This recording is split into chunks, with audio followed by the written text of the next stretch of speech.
2 hours before their first-class flight to the Maldives, I'd be sitting in my bank's private office transferring every penny of the $47,000 my daughter Rebecca had in her savings account back into my cancer treatment fund, all because she had secretly borrowed my $52,000 chemotherapy fund for her luxury honeymoon, claiming she deserved this dream wedding after everything our family had been through with my diagnosis.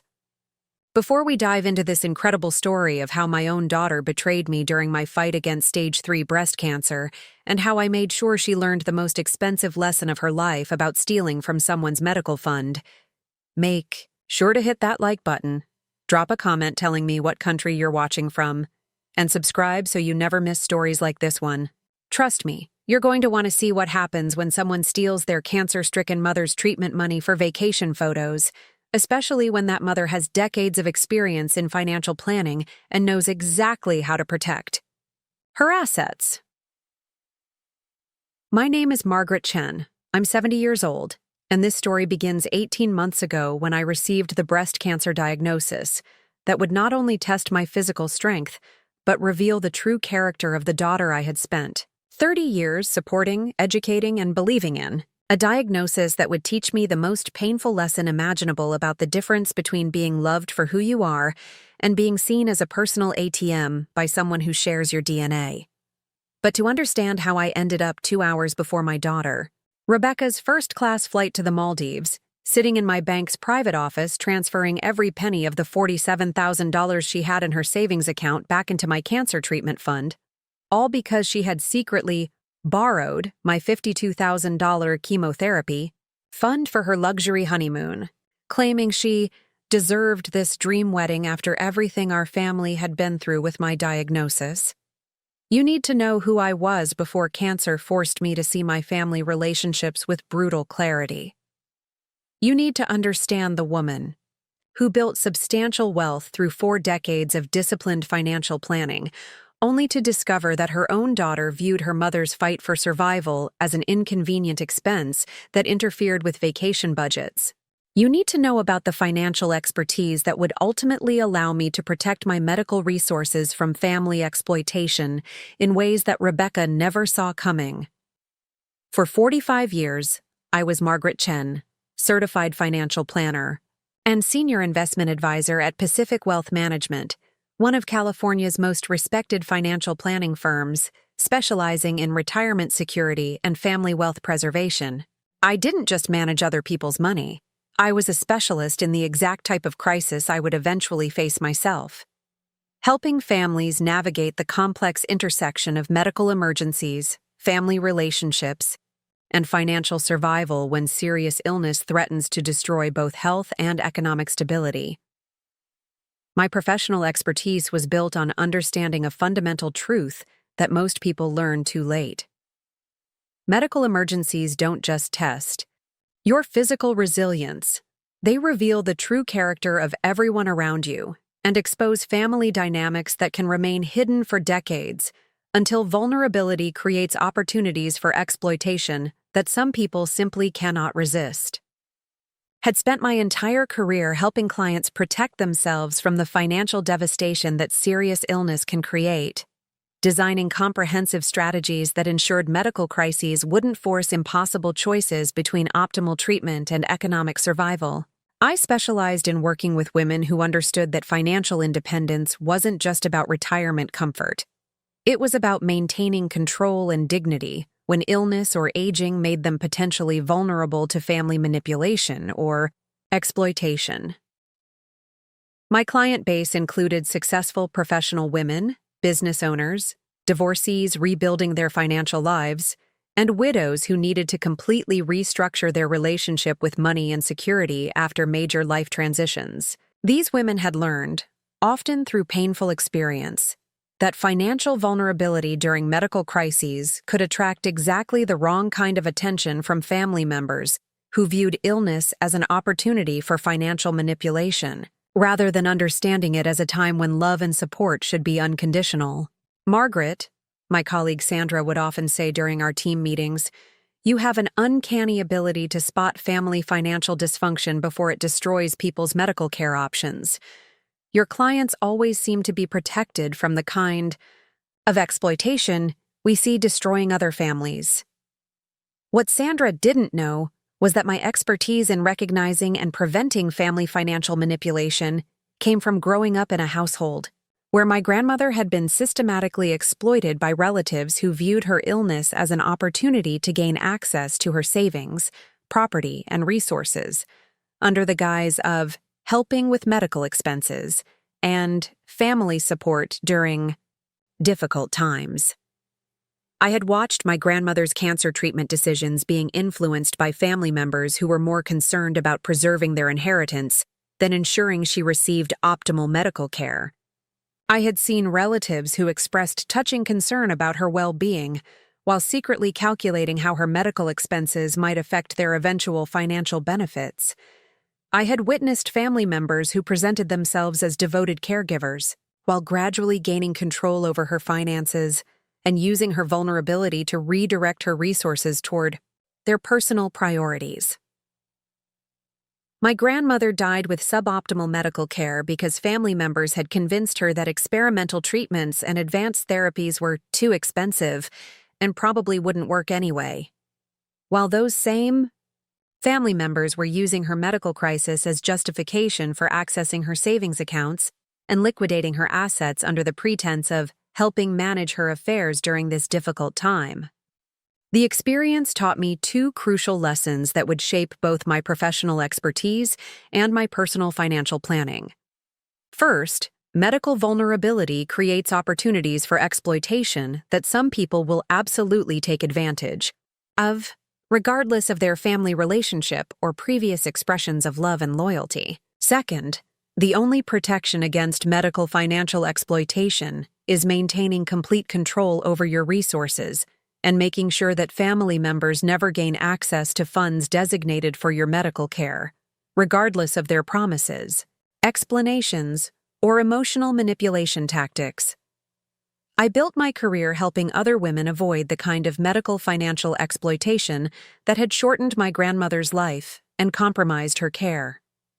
I specialized in creating bulletproof financial structures that protected medical funds from family manipulation while ensuring that serious illness couldn't destroy lifetime savings or force treatment decisions based on cost rather than medical necessity. My approach was comprehensive and systematic. Establish dedicated medical emergency funds that family members couldn't access or influence. Maintain complete control over healthcare decision-making and financial management, even during treatment periods.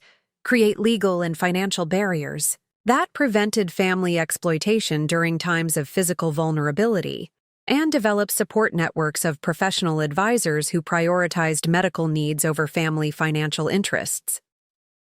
By the time I turned 65 in 2018, I had not only helped hundreds of clients protect themselves from medical financial exploitation, I had also built my own fortress of financial security that was specifically designed to ensure that cancer or any other serious illness would never compromise my treatment options or make me vulnerable to family manipulation. The foundation of my financial security was a diversified portfolio worth approximately $1.8 million built through decades of disciplined investing in index funds, blue-chip dividend stocks, and carefully selected real estate investments that provided both growth and steady income. Unlike many retirees who concentrated their wealth in retirement accounts or single investment types, I had deliberately spread my assets across multiple account types and investment categories to provide maximum flexibility during medical emergencies. My primary residence was a 3-bedroom craftsman home in Palo Alto that I had purchased in 1985 for $180,000 and had fully paid off by 2010. The house was now worth approximately $2.1 million and provided both housing security and potential liquidation options if major medical expenses ever required accessing home equity. The property was in my name only, with no joint ownership or family member access that could complicate decision-making during medical crises. I also owned a small rental property in Santa Cruz, a 2-bedroom cottage near the beach that I had purchased as an investment in 1995 for $95,000. The property was now worth approximately $650,000 and generated $2,800 monthly in rental income, while requiring minimal management due to long-term tenants who maintained the property well and paid rent reliably. The rental income provided steady cash flow that could support medical expenses without requiring portfolio liquidations. But the centerpiece of my medical protection strategy was something most people never establish, and many financial advisors don't recommend: a dedicated medical emergency fund containing $75,000 in liquid savings specifically earmarked for cancer, treatment, experimental therapies, or other major medical expenses that might not be fully covered by insurance. This medical fund wasn't part of my general emergency savings or retirement accounts. It was a separate, dedicated resource designed to ensure that if I ever faced serious illness, I could afford any treatment that offered hope for survival or improved quality of life, regardless of insurance coverage limitations or experimental therapy costs that traditional healthcare financing might not cover. The medical emergency fund was held in a high-yield savings account at Wells Fargo that earned modest interest while maintaining complete liquidity and accessibility. The account was in my name only, with no joint access, beneficiary designations, that could create family complications or investment risks that might reduce availability during medical crises. The funds were immediately accessible through online banking, ATM withdrawals, or wire transfers that could facilitate payments to medical providers, experimental treatment centers, or specialized facilities that might require immediate payment for advanced therapies. I had established the medical fund through systematic contributions over 15 years, adding $5,000 annually from investment dividends and rental income, until reaching the $75,000 target that financial planning research suggested would be sufficient to cover most medical emergency scenarios without compromising retirement security or forcing liquidation of long-term investments during market downturns. The fund represented more than just money. It represented my guarantee that cancer or any other serious illness would never force me to choose between optimal medical treatment and financial survival. It was my insurance policy against having to make treatment decisions based on cost rather than medical necessity, and my protection against becoming financially dependent on family members whose support might come with conditions, expectations, or hidden agendas. I had seen too many clients forced to refuse experimental treatments, delay necessary procedures, or settle for suboptimal care because they couldn't afford the medical expenses that insurance didn't cover. I had watched families torn apart by disagreements about medical spending, with some members advocating for expensive treatments, while others prioritized preserving inheritance or avoiding financial burden. I had witnessed elderly clients manipulated by family members who used medical expenses as justification for gaining control over assets and decision-making. The medical emergency fund was my guarantee that I would never be in any of those situations. What I never imagined, despite my professional expertise in family financial dysfunction and my decades of experience helping clients protect themselves from medical exploitation, was that the biggest threat to my medical fund wouldn't come from healthcare costs, insurance limitations, or market volatility. The biggest threat would come from my own daughter, who apparently viewed my cancer diagnosis not as a medical emergency requiring family support and financial protection, but as an opportunity to redirect my medical resources toward her personal lifestyle goals while presenting her theft as family financial planning that would benefit everyone in the long run. But before Rebecca revealed her true character through medical fund exploitation, that would ultimately cost her much more than she stole, I would spend the first 70 years of my life believing that I had raised a daughter who shared my values about family loyalty, financial responsibility, and the sacred nature of medical resources designated for life-saving treatment. I was about to learn that 18 months of cancer treatment would teach me more about my daughter's real priorities than 3 decades of motherhood had revealed. I would discover that all my professional expertise in recognizing and preventing family financial exploitation meant nothing when the exploiter was someone I had loved and trusted unconditionally since birth. I would learn that sometimes the people who are supposed to protect you during medical vulnerability are the ones who view your fight for survival as an inconvenient expense that interferes with their vacation plans and lifestyle goals. And I would discover that a mother's love sometimes includes making sure that stealing medical funds from a cancer patient, even when that patient is your own mother, comes with consequences that teach unforgettable lessons about the difference between family loyalty and family exploitation. The stage was being set for a confrontation that would reveal whether my daughter understood the difference between supporting a parent during medical crisis and stealing from a cancer patient for luxury vacation funding. The cancer diagnosis that would test both my physical strength and my family relationships was still several months away.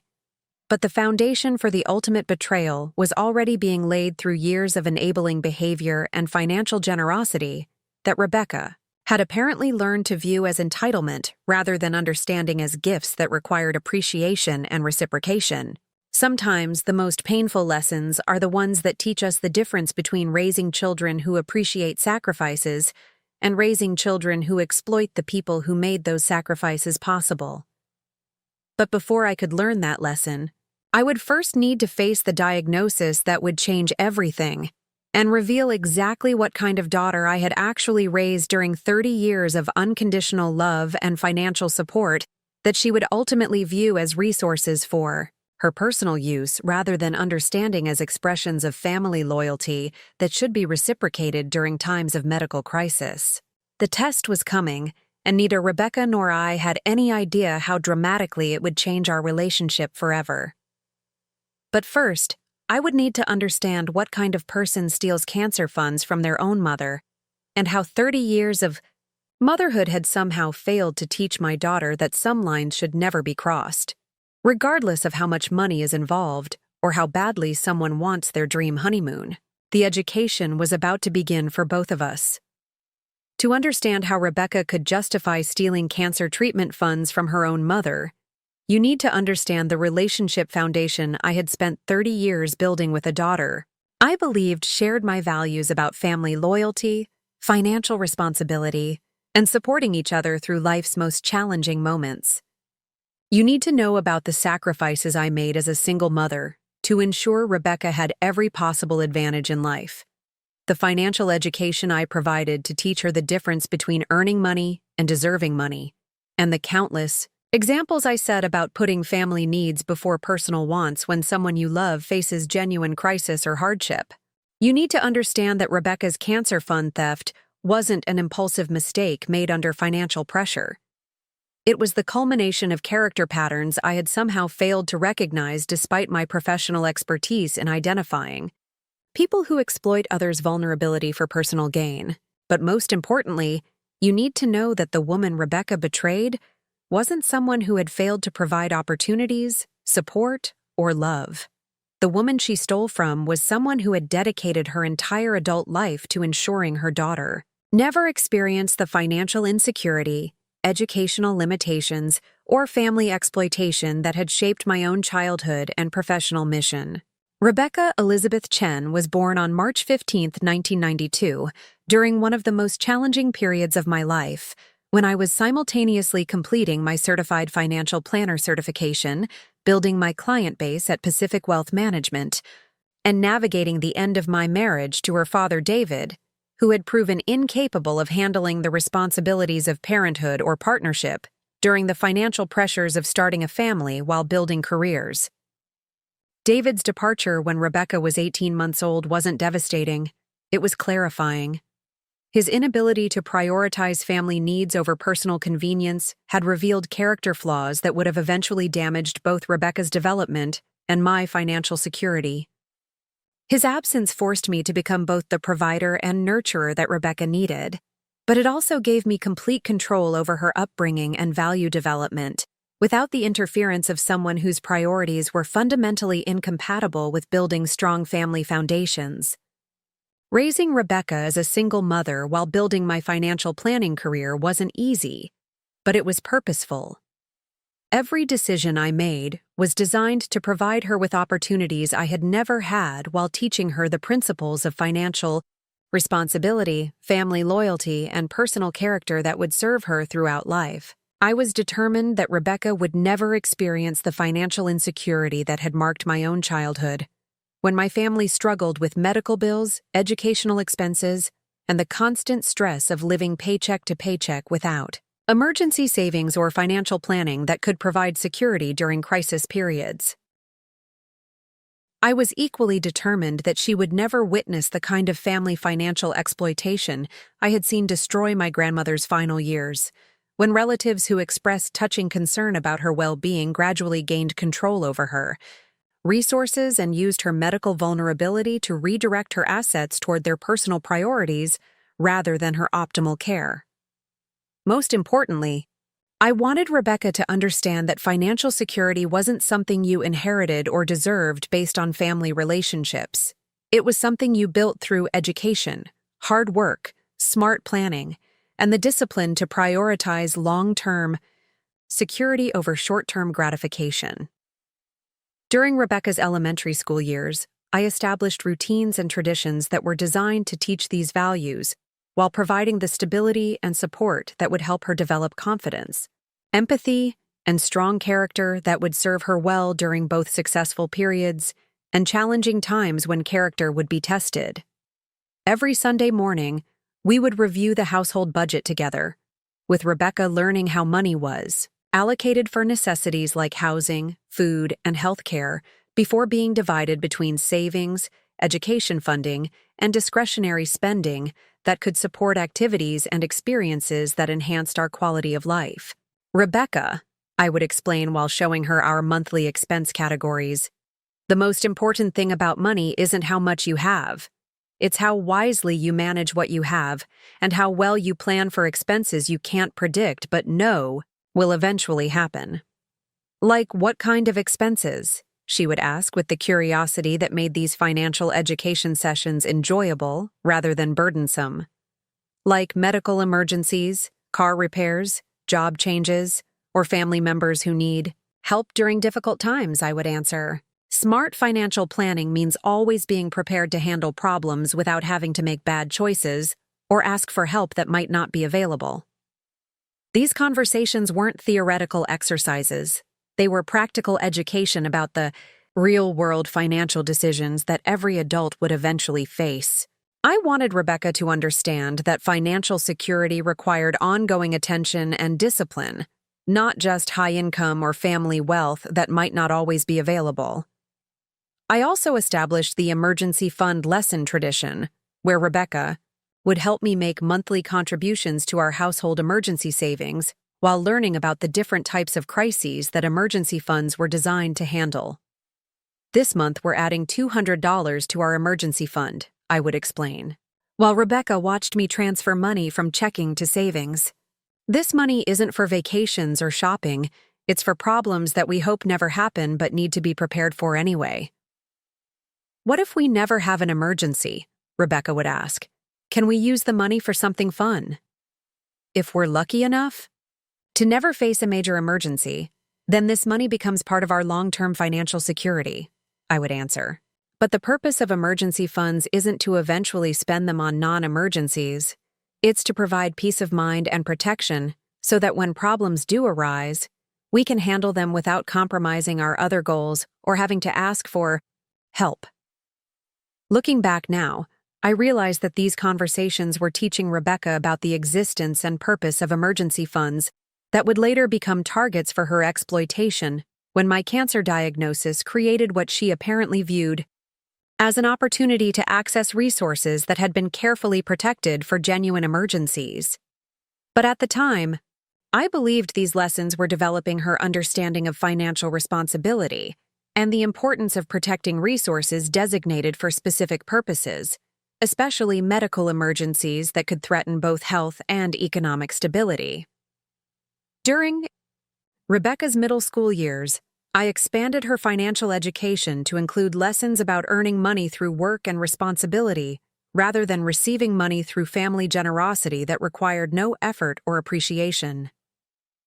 I established a household job system where Rebecca could earn money for tasks beyond her basic responsibilities as a family member.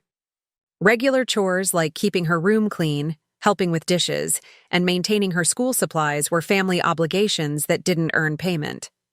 But additional tasks like organizing closets, helping with yard work, or assisting with my client paperwork could generate income that she could use for personal wants that weren't covered by our family budget. Rebecca, there's a difference between money you earn and money you're given, I explained when introducing the paid task system. Money you earn through work teaches you about the effort required to generate income. Money you're given teaches you about generosity and family support, but it can also teach you to expect financial benefits without contributing effort or value. So, which kind is better? She asked, while reviewing the list of tasks that could generate earnings. Both kinds have their place in family relationships, I answered. Family members should support each other with generosity when someone faces problems or needs help achieving important goals. But family members should also contribute their own effort and work toward their goals rather than expecting others to provide everything they want without any personal investment. The paid task system was designed to teach Rebecca that money represented effort and value creation rather than entitlement based on family relationships. I wanted her to understand that even within families, financial support should involve some level of reciprocal contribution rather than one-way transfers that could develop into exploitation patterns. I also wanted her to experience the satisfaction and confidence that comes from earning money through your own efforts rather than developing dependency on family financial support that might not always be available or appropriate.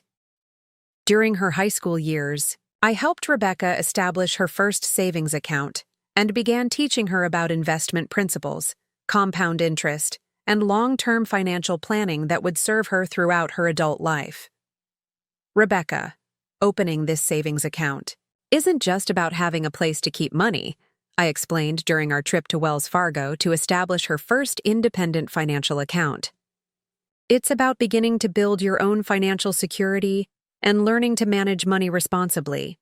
The account required Rebecca to make regular deposits from her part-time job at a local bookstore, maintain minimum balances, and track her expenses, to understand where her money was going and whether her spending aligned with her stated goals and priorities. Every month, we'll review your account statements together, I told her. You'll learn to balance your account, understand bank fees, and see how regular saving can build substantial amounts over time through consistency and patience. How much should I save? She asked while completing the account opening paperwork. Financial advisors recommend saving at least 20% of your income for long-term goals, I answered. But the most important thing is developing the habit of saving regularly rather than spending everything you earn as soon as you get it. These conversations were designed to help Rebecca develop the financial discipline and planning skills that would protect her from the financial stress and poor decision-making that often result from living paycheck to paycheck without emergency savings or long-term financial planning. I also wanted her to understand that financial security required ongoing attention and discipline throughout life, not just during crisis, periods when poor financial planning made emergency solutions necessary. During Rebecca's college years at UC Davis, where she majored in marketing with a minor in business administration, I continued providing both financial support and financial education designed to help her transition from family-supported student to independent adult with strong financial management skills. I paid her tuition, housing, and essential expenses while requiring her to earn money for discretionary spending through part-time work that would provide practical experience and help her understand the effort required to generate income in competitive job markets. Rebecca, I'm happy to support your education and basic living expenses, I explained when establishing our college financial arrangement. But I want you to experience earning money for your personal wants so you understand the relationship between work and income that you'll need throughout your adult life. This arrangement was designed to provide educational support while maintaining expectations about personal responsibility and work ethic that would serve her well in professional environments after graduation. I also established quarterly financial planning sessions where Rebecca and I would review her expenses, savings progress, and long-term financial goals while discussing strategies for managing money effectively during the transition from student life to professional career development. Every decision you make about money during college is practice for the financial decisions you'll face throughout your adult life, I would explain during these planning sessions. Learning to manage money well now will protect you from financial stress and poor decisions later. But Mom, college is supposed to be fun too, Rebecca would sometimes protest when I encouraged her to prioritize saving over social spending. I don't want to miss out on experiences just to save money I might not even need. Rebecca, the point isn't to avoid all fun or social experiences, I would reply. The point is to make thoughtful decisions about spending that align with your long-term goals and don't compromise your financial security or independence. These conversations were teaching Rebecca about balance between current enjoyment and future security. But looking back now, I wonder if they were also inadvertently teaching her that my financial resources were available to support her goals and preferences, without requiring her to make difficult choices or sacrifices that might limit her lifestyle expectations. After Rebecca's graduation in 2014, I helped her secure her first professional position as a marketing coordinator at Thompson & Associates, a mid-sized advertising agency in San Jose, where she could apply her education while building the professional experience and network that would support her career development. I also helped her establish her first apartment, providing the security deposit and initial furniture that allowed her to live independently while building her own financial foundation through steady employment and responsible money management. Rebecca, this transition to independent adult life is one of the most important periods for your long-term financial success, I explained, when helping her review apartment lease agreements and establish utility accounts. The habits you develop now about budgeting, saving, and managing expenses will determine your financial security for the rest of your life. I know, Mom, she would reply with the confidence of someone who had received excellent financial education, but hadn't yet faced the practical challenges of managing all life expenses independently. You've taught me everything I need to know about managing money responsibly. Looking back now, I realize that Rebecca's confidence about financial management was based on theoretical knowledge, rather than practical experience, with making difficult choices between competing financial priorities when resources are limited. And every spending decision has consequences for other financial goals. I had provided her with excellent financial education, but I had also protected her from experiencing the financial stress and difficult choices that teach the deepest lessons about the importance of protecting resources designated for specific purposes, especially emergency funds that could be crucial during medical crises or other situations where family support might not be available or appropriate. During the 5 years between Rebecca's college graduation and my cancer diagnosis, I watched her build what appeared to be a successful independent life, with steady career advancement, responsible financial management, and strong personal relationships that seemed to demonstrate she had internalized the values and principles I had worked so hard to teach her. She advanced from marketing coordinator to senior marketing specialist to marketing manager, with corresponding salary increases that improved her financial security and independence. She maintained her own apartment, managed her expenses responsibly, and even began contributing to a retirement account that demonstrated long-term financial planning skills. She also maintained regular contact with me through weekly phone calls, monthly dinners, and holiday celebrations that seemed to demonstrate genuine appreciation for our relationship and the support I had provided throughout her education and early career development. Mom, I really appreciate everything you've done to help me get established in my career and adult life, she would say during our regular dinners. I know how much you sacrificed as a single mother, and I want you to know that I don't take your support for granted. These expressions of gratitude seemed genuine and suggested that Rebecca understood the difference between family support that required appreciation and family resources that could be taken for granted or exploited when opportunities arose. I was proud of the woman she was becoming, and confident that the values and principles I had worked so hard to teach her had created a foundation of character that would guide her decisions throughout life, especially during times when integrity and family loyalty would be tested by difficult circumstances or competing priorities. I believed that 30 years of consistent love, support, and value education had created a daughter who would reciprocate family loyalty during times when I might need support, understanding, or protection of resources designated for my medical care and security.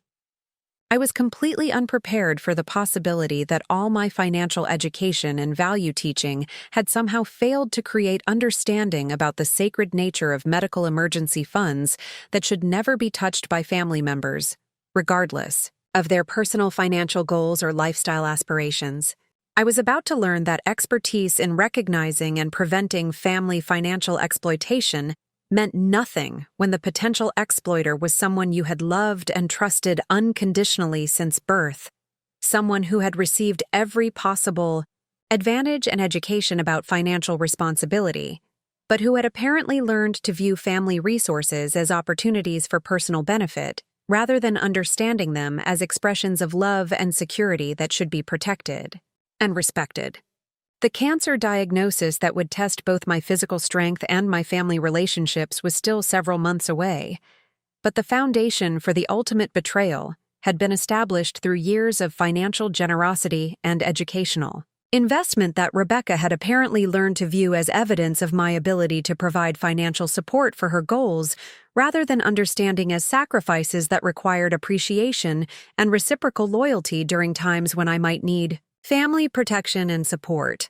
Sometimes the most painful discoveries are learning that decades of love and education have somehow failed to teach the most basic lessons about family loyalty, and the difference between supporting each other during genuine crises and exploiting each other's vulnerability for personal gain.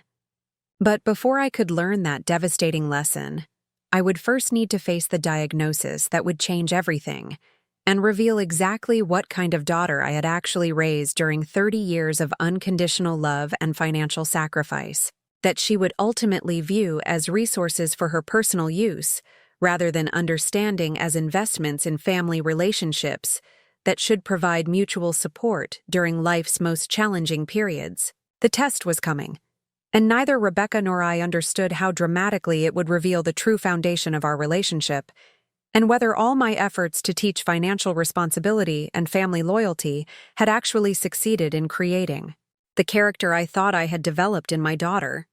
But first, the cancer diagnosis would need to arrive and create the vulnerability that would give Rebecca the opportunity to demonstrate whether 30 years of love and education had taught her to protect and support family members during medical crises, or whether she had somehow learned to view my medical needs as obstacles to her personal financial goals and lifestyle aspirations.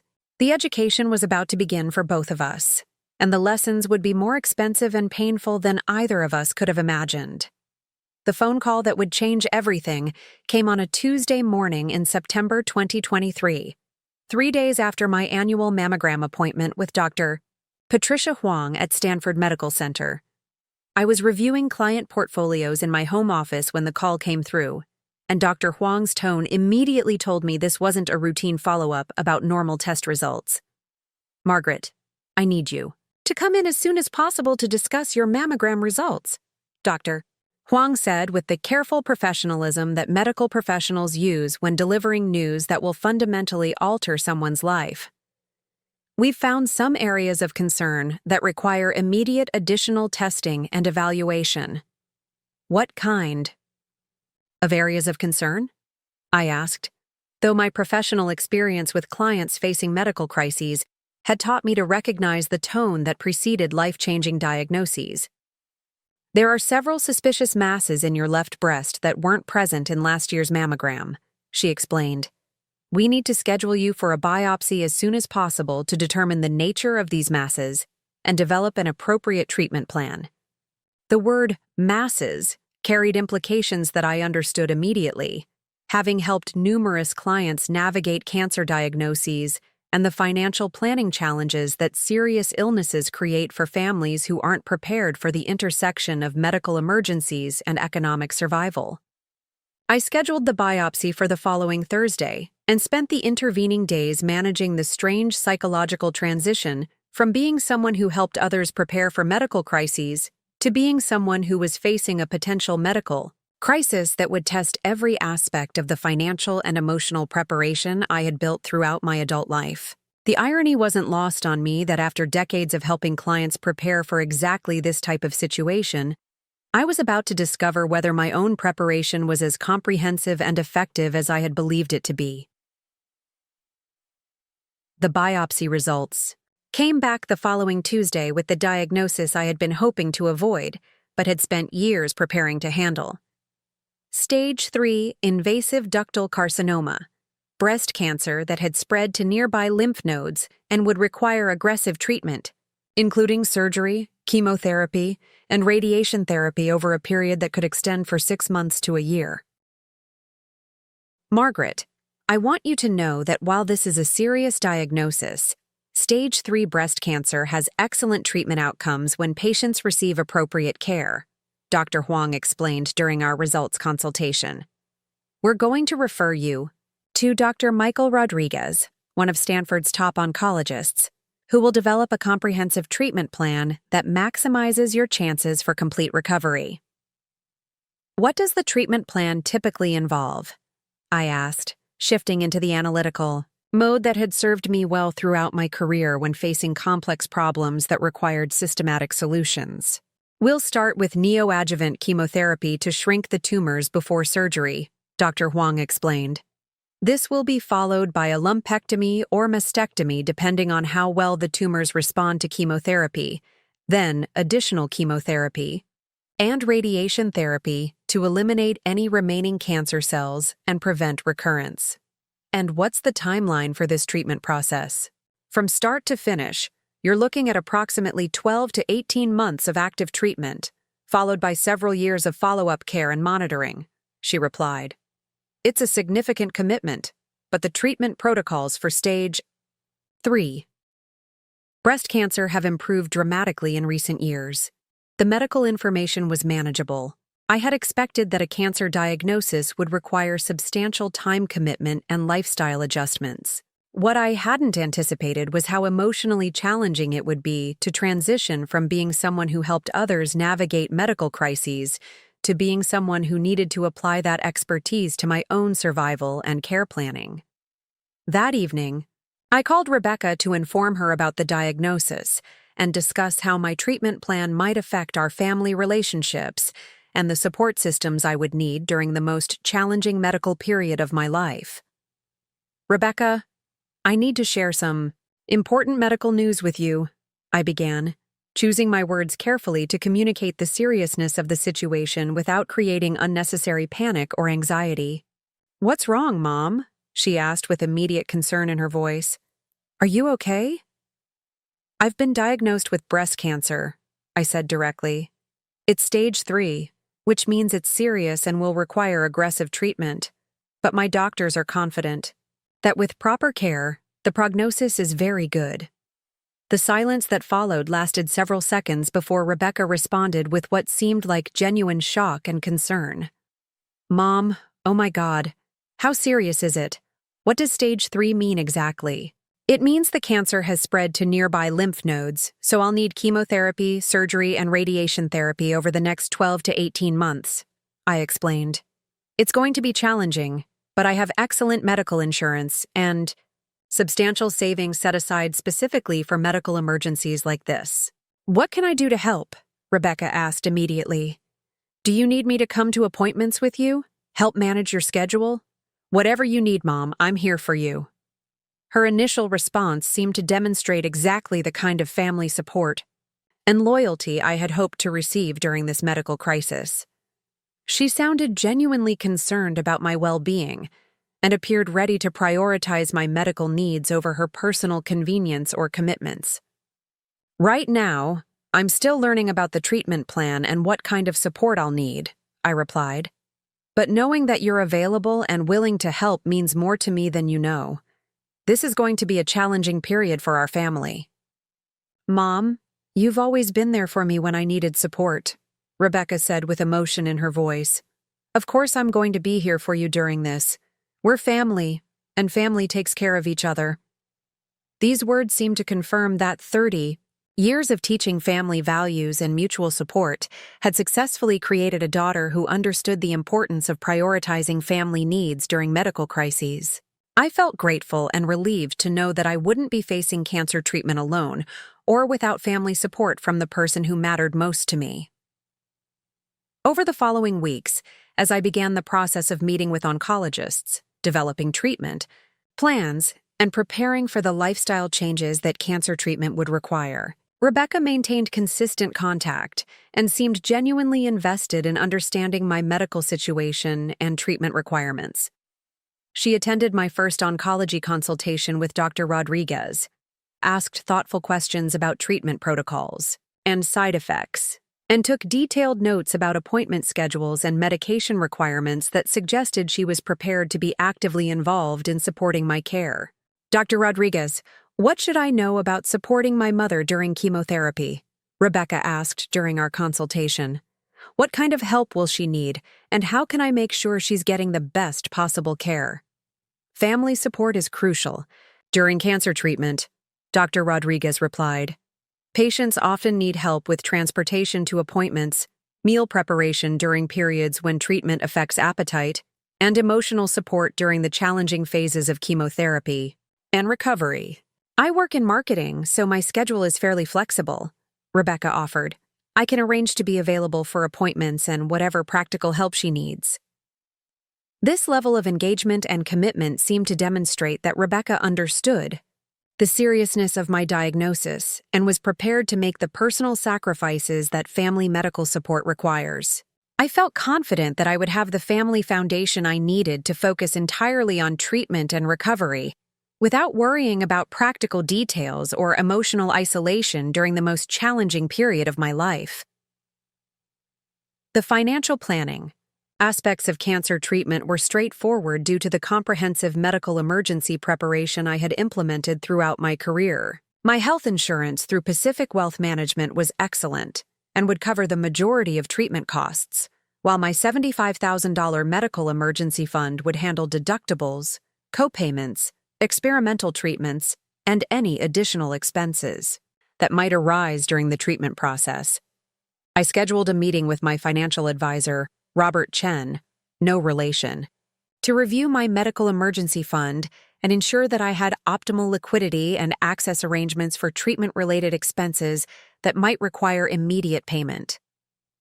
"Margaret, your medical emergency planning is exemplary," Robert observed, while reviewing my account structures and emergency fund arrangements. "The $75,000 fund should be more than sufficient for cancer treatment expenses, and your overall portfolio can support any additional costs without compromising your long-term financial security. I want to make sure I can access these funds immediately if treatment requires experimental therapies or specialized care that might not be covered by insurance," I explained. "I've seen too many clients forced to make treatment decisions based on cost rather than medical necessity." "Your emergency fund is structured for maximum liquidity," Robert confirmed. "You can access any amount immediately through online banking or wire transfers, and the funds are earning competitive interest while maintaining complete availability." The financial preparation gave me confidence that money would never be a factor in my treatment decisions, allowing me to focus entirely on medical care and recovery without the financial stress that often complicates cancer treatment for families who haven't adequately prepared for medical emergencies. During my first chemotherapy cycle in November 2023, Rebecca demonstrated what appeared to be genuine family commitment by rearranging her work schedule to accompany me to treatment appointments and provide practical support during the periods when treatment side effects made independent activities challenging. "Mom, I've talked to my manager about adjusting my schedule during your treatment periods," she announced during one of our planning conversations. "I can work remotely on chemotherapy days and be available to drive you to appointments and help with anything you need afterward." The chemotherapy process was physically demanding but manageable, with side effects including fatigue, nausea, and temporary hair loss that were unpleasant but consistent with what Dr. Rodriguez had prepared me to expect. More importantly, the Treatment was showing positive results, with tumor shrinkage that indicated the chemotherapy protocol was effective and that surgery would likely be successful. Rebecca's support during this period seemed consistent and genuine.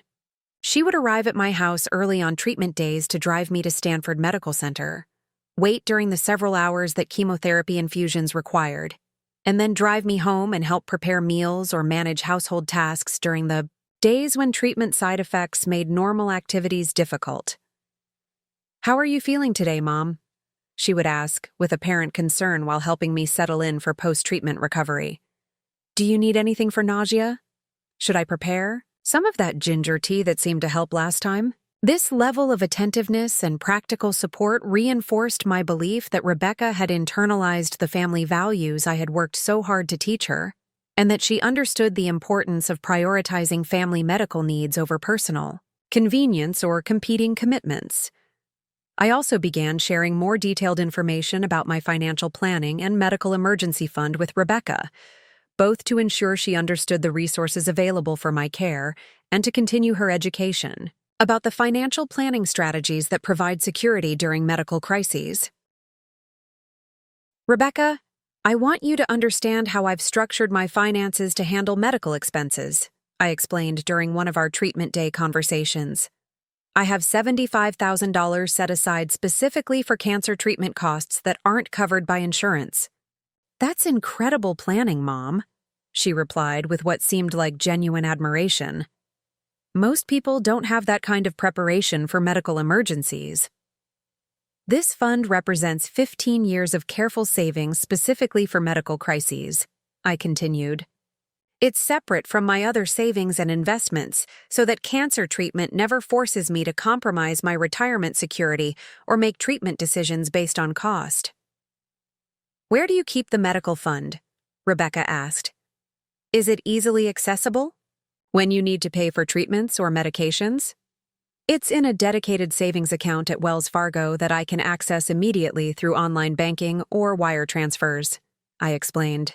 "The money is completely liquid and available whenever treatment expenses arise." At the time, I interpreted Rebecca's questions as evidence of her genuine interest in understanding my financial planning and her concern about ensuring I had adequate resources for optimal medical care. I was pleased that she seemed to appreciate the importance of financial preparation for medical emergencies, and proud that she was learning about the strategies that provide security during health crises. Looking back now, I realize that Rebecca's detailed questions about my medical fund location, access methods, and account structure were gathering intelligence that would later enable her to exploit my medical resources for her personal benefit while presenting her theft as family financial planning that would benefit everyone in the long run. But during the early months of cancer treatment, I interpreted her questions as evidence of family loyalty and financial education rather than recognizing them as reconnaissance for future exploitation of my medical vulnerability. By January 2024, my treatment was progressing well with excellent tumor response to chemotherapy and a surgical plan that would likely result in complete cancer removal, followed by radiation therapy and ongoing monitoring. Dr. Rodriguez was optimistic about my prognosis and confident that the aggressive treatment approach was providing the best possible chances for long-term survival and recovery. "Margaret, your response to treatment has been excellent," Dr. Rodriguez reported during our monthly progress consultation.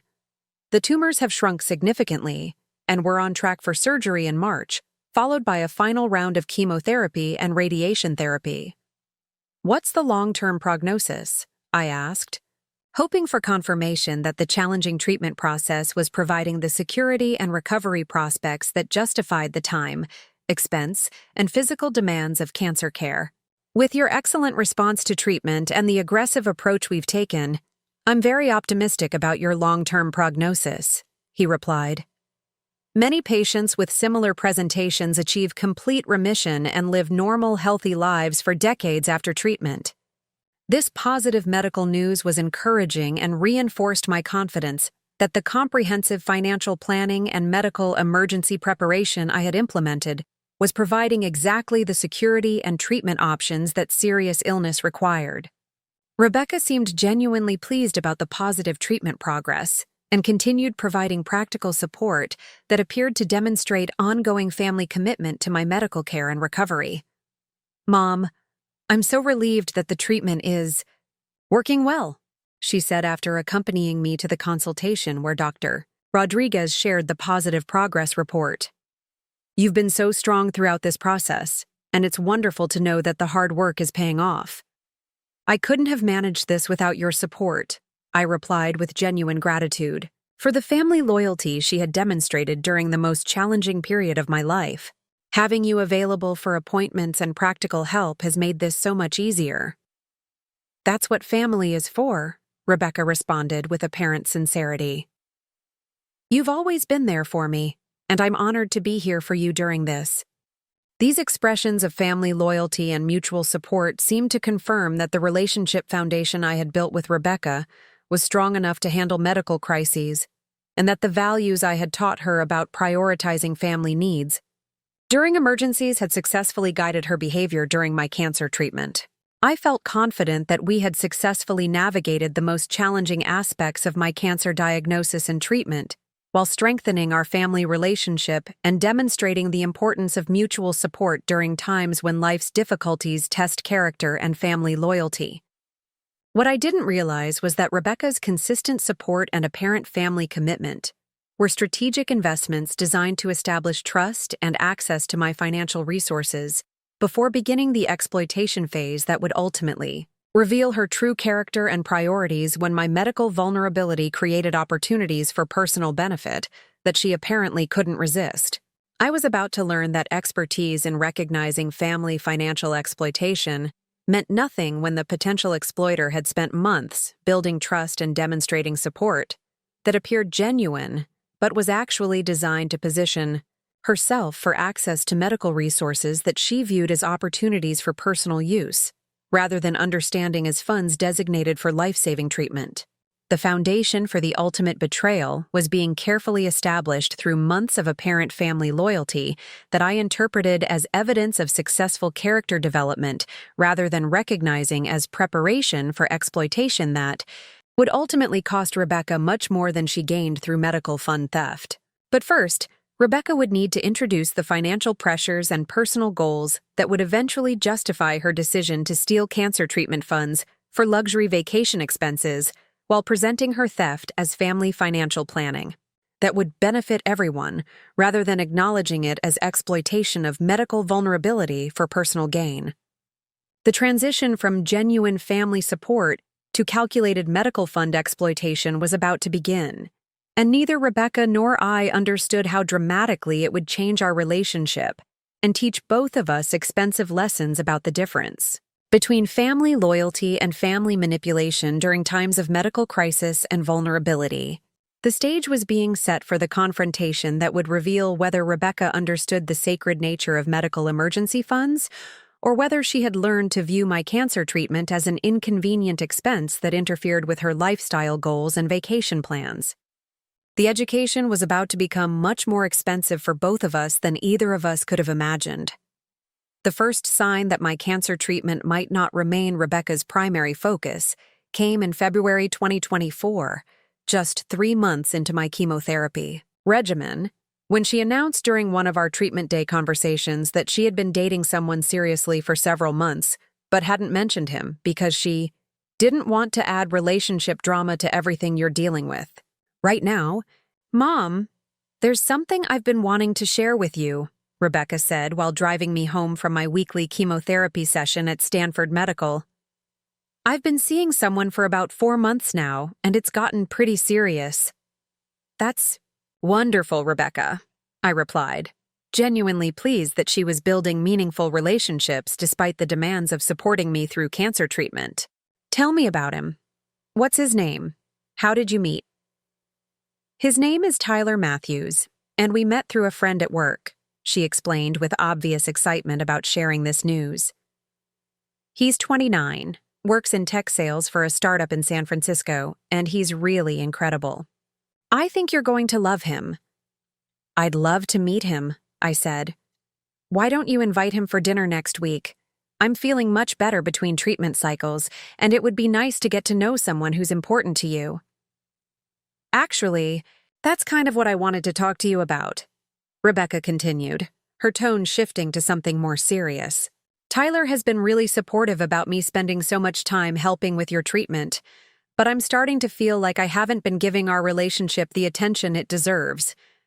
This comment immediately caught my attention, suggesting that Rebecca was beginning to view my medical support as a burden that was interfering with her personal relationships, rather than understanding it as a temporary family responsibility during a medical crisis. Rebecca, I hope you don't feel like I'm taking too much of your time, I said carefully. I appreciate all your support, but I don't want my treatment to interfere with your personal life or relationships. It's not that you're taking too much time, she replied quickly. It's just that Tyler sometimes feels like he's competing with your medical needs for my attention, and I want to make sure I'm balancing everything properly.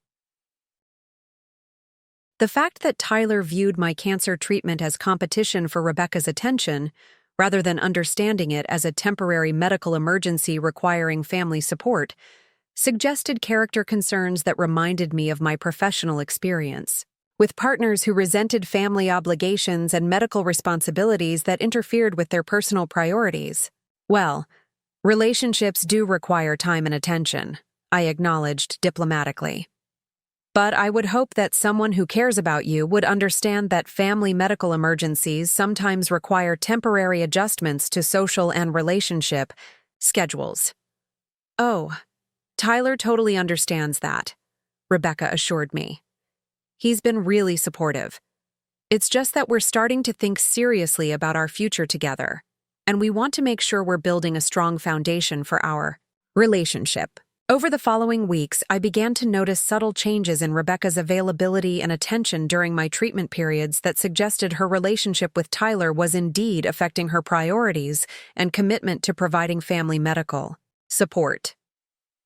She started arriving later for treatment day transportation, explaining that she had spent the night at Tyler's apartment and had to coordinate schedules before coming to help me. She began checking her phone more frequently during chemotherapy sessions, often texting with Tyler about their evening plans or weekend activities that seemed to take precedence over our post-treatment recovery time. Most concerning, she started making comments about my treatment timeline that suggested she was viewing my cancer care as an inconvenience that was lasting longer than she had expected or wanted to accommodate. Mom, Dr. Rodriguez mentioned that your treatment might extend into the summer, she said during one of our March appointments. Tyler and I were hoping to take some trips together once the weather gets nicer, and I'm wondering how that might work with your treatment schedule. Rebecca, cancer treatment timelines aren't flexible based on vacation preferences, I replied, shocked that she was considering vacation planning while I was still in active chemotherapy. My treatment will continue as long as medically necessary, regardless of anyone's travel plans. I know that, she said defensively. I'm just trying to plan ahead and balance my responsibilities. You've always taught me the importance of planning and organization. But the planning she was describing wasn't about organizing her schedule to accommodate my medical needs. It was about determining when my medical needs would stop interfering with her personal preferences and relationship priorities. In early March, Rebecca announced that Tyler would be joining us for Sunday dinner, so I could meet him and they could share some exciting news about their relationship development that would affect our family's future planning. Tyler Matthews turned out to be a presentable 29-year-old with the kind of superficial charm and confidence that often appealed to young women, but reminded me of the entitled attitudes I had observed in people who prioritized personal gratification over family responsibilities and long-term character development. Mrs. Chen, it's wonderful to finally meet you, Tyler said with practiced social skills during our introduction. Rebecca talks about you constantly, and I've been so impressed by how strong you've been during your treatment. Thank you, Tyler, I replied politely. Rebecca has mentioned that you've been supportive of her helping with my medical care. I appreciate your understanding that family medical emergencies sometimes require temporary adjustments to relationship schedules. Absolutely, Tyler agreed readily. Family comes first, especially during health crises. I totally support Rebecca being there for you during this challenging time.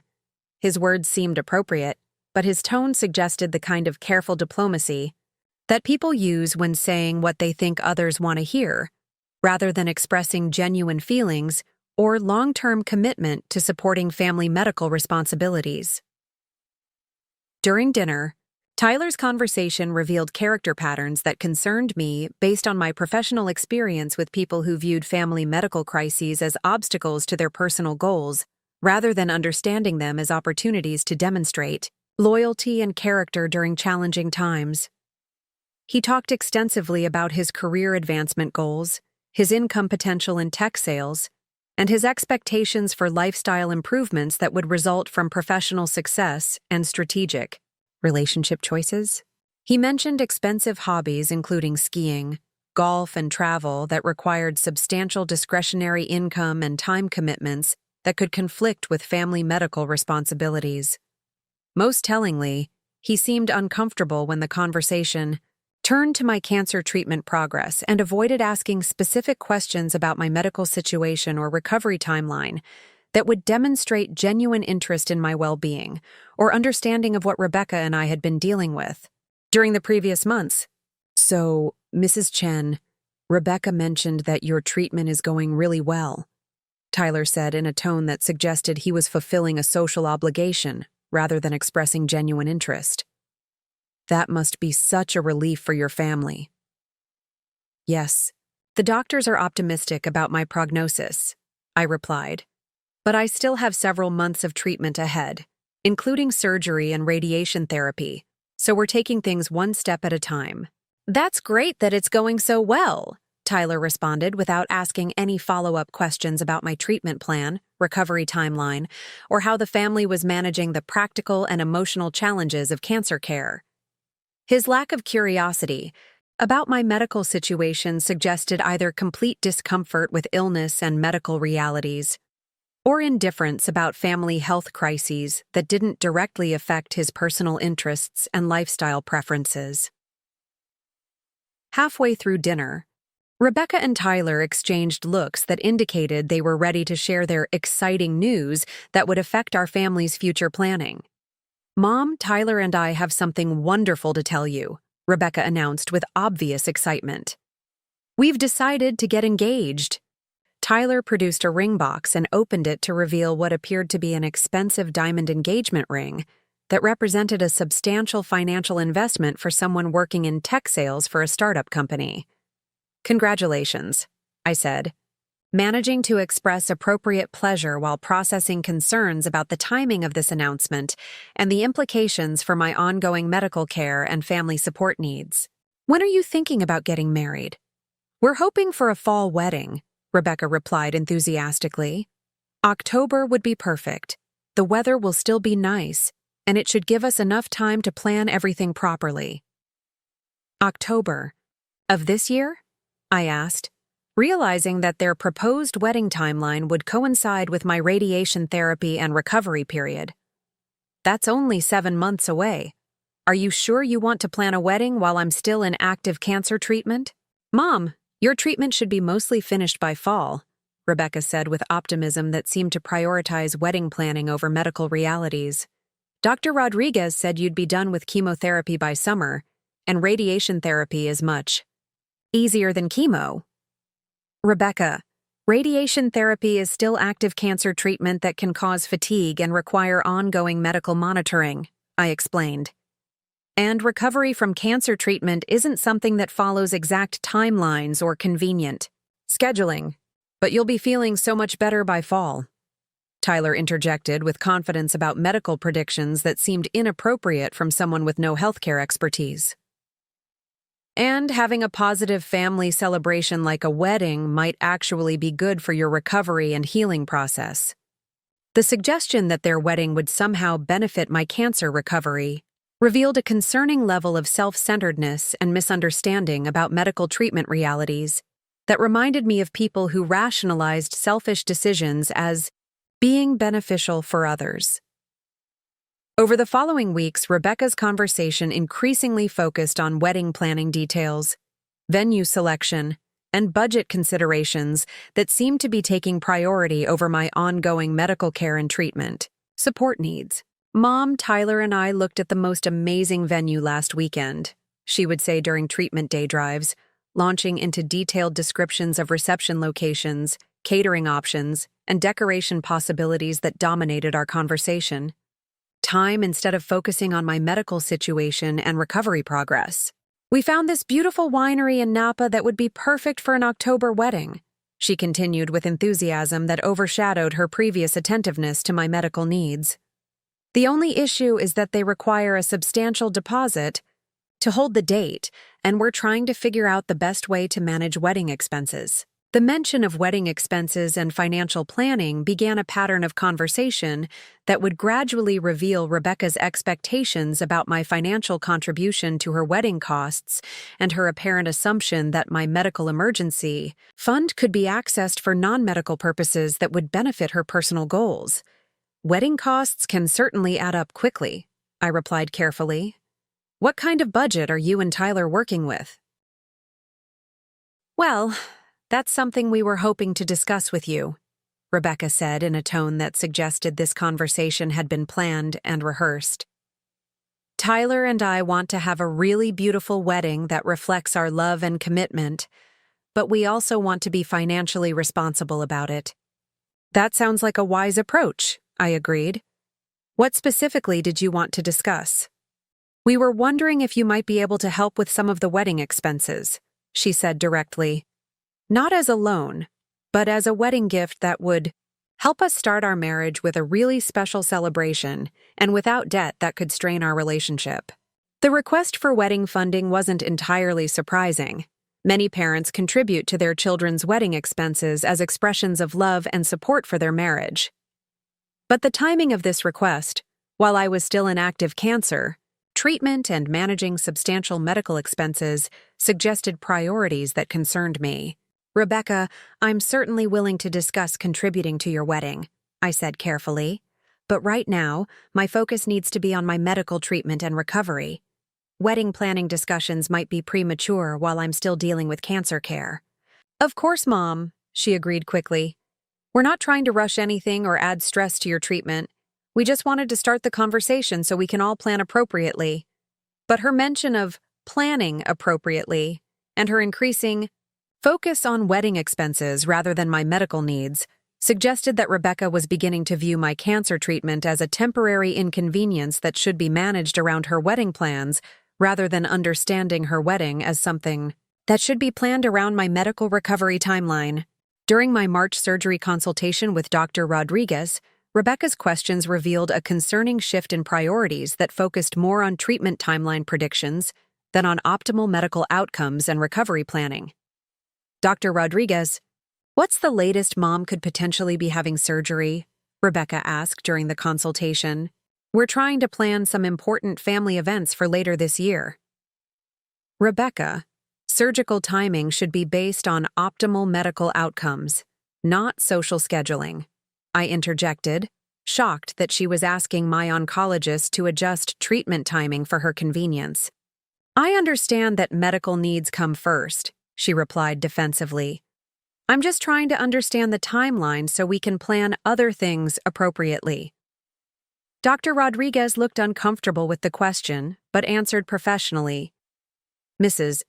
Chen's surgery will be scheduled based on her response to chemotherapy and optimal medical timing.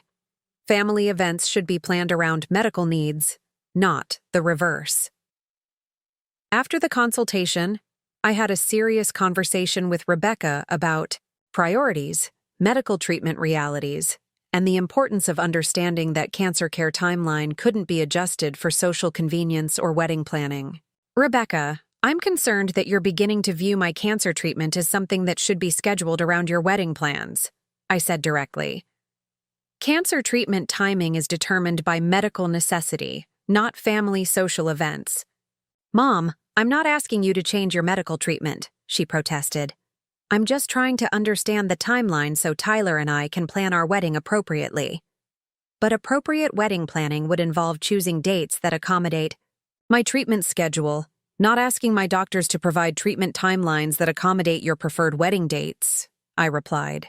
I understand that, Rebecca said, though her tone suggested frustration rather than genuine acceptance of medical priorities. I just want to plan a beautiful wedding while also being supportive of your treatment. This conversation revealed a fundamental shift in Rebecca's approach to my cancer care. From prioritizing my medical needs to managing them around her personal goals and relationship commitments. The change was subtle but significant, and it foreshadowed more dramatic priority shifts that would eventually lead to her viewing my medical resources as funding sources for her wedding and honeymoon expenses. By April 2024, Rebecca's wedding, planning had intensified to the point where most of our conversations involved venue selections, catering decisions, dress shopping, and budget discussions that increasingly dominated her attention during times that had previously been focused on my medical care and treatment support. Mom, Tyler, and I need to make some major decisions about wedding expenses, she announced during one of our treatment day conversations. The venue requires a $15,000 deposit by the end of next month, and we're trying to figure out the best way to handle that along with all the other wedding costs. What's your total wedding budget? I asked, realizing that I needed to understand the scope of their financial expectations before this conversation progressed further. We're looking at approximately $45,000 for everything, Rebecca replied. That includes the venue, catering, flowers, photography, music, and our honeymoon in the Maldives. The inclusion of honeymoon expenses in their wedding budget request was particularly concerning, suggesting that Rebecca viewed wedding-related financial support as extending beyond the wedding celebration itself to include luxury vacation funding that had nothing to do with the marriage ceremony or family celebration. Rebecca, $45,000 is a substantial amount of money, I said carefully. What portion of that are you and Tyler able to cover yourselves? Tyler has about $8,000 saved, and I have $12,000 in my savings account, she replied. So we can cover about $20,000. But we were hoping you might be able to help with the remaining $25,000 as a wedding gift. The request for $25,000 in wedding funding represented exactly 1/3 of my medical emergency fund, and the timing of this request while I was still in active cancer treatment revealed priorities that fundamentally conflicted with family, medical support, and financial protection during health crises. Rebecca, $25,000 is a very significant financial request, I said slowly. And the timing concerns me since I'm still dealing with cancer treatment expenses and need to protect my medical emergency funds for ongoing and future healthcare costs. But Mom, your insurance is covering most of your treatment costs, she replied with apparent confidence about my medical finances. And you told me you have $75,000 set aside specifically for medical expenses. Using $25,000 for my wedding wouldn't affect your medical care at all. The casual way Rebecca discussed accessing my medical emergency fund for wedding expenses revealed a fundamental misunderstanding about the purpose and protection of medical resources during cancer treatment. More troubling, it suggested that she viewed my medical fund not as sacred money designated for life-saving treatment, but as family money that could be accessed for personal celebrations and lifestyle expenses.